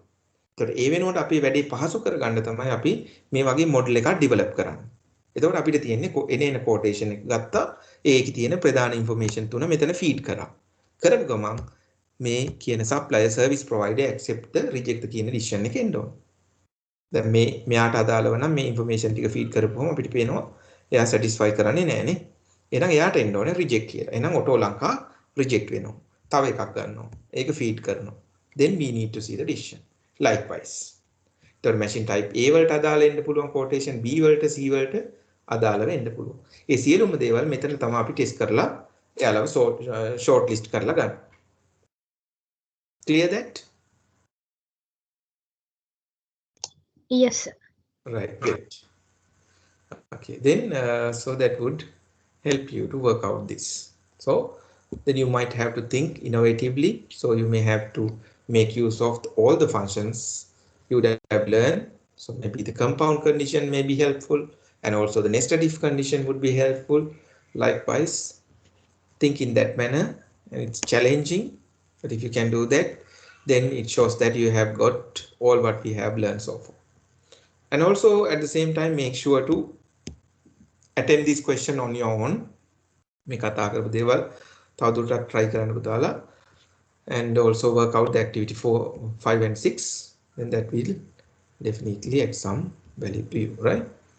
Okay, then that's all what we are going to discuss for the day, and thank you very much for agreeing to do the lecture today on a different time. But from the next week onwards, I'll be able to do the lectures on the regular time. So this was quite unavoidable because it was a kind of a meeting which my presence is pretty much important. So that's why I could not take the lecture on the morning. And thank you very much for agreeing to do the lecture in this time. And Hope to see you in the next class. I think that in the next week you may not be having the lectures because it's going to be the New Year. So you'll be having the holidays, but the week after next you'll be having the lectures. The week is starting from 19th. Am I correct with that? Next week our lectures not either. So it's going to be the holidays, right? So therefore we will meet in the week starting from 19th, and let me wish you happy New Year and see you in the next class. Thank you.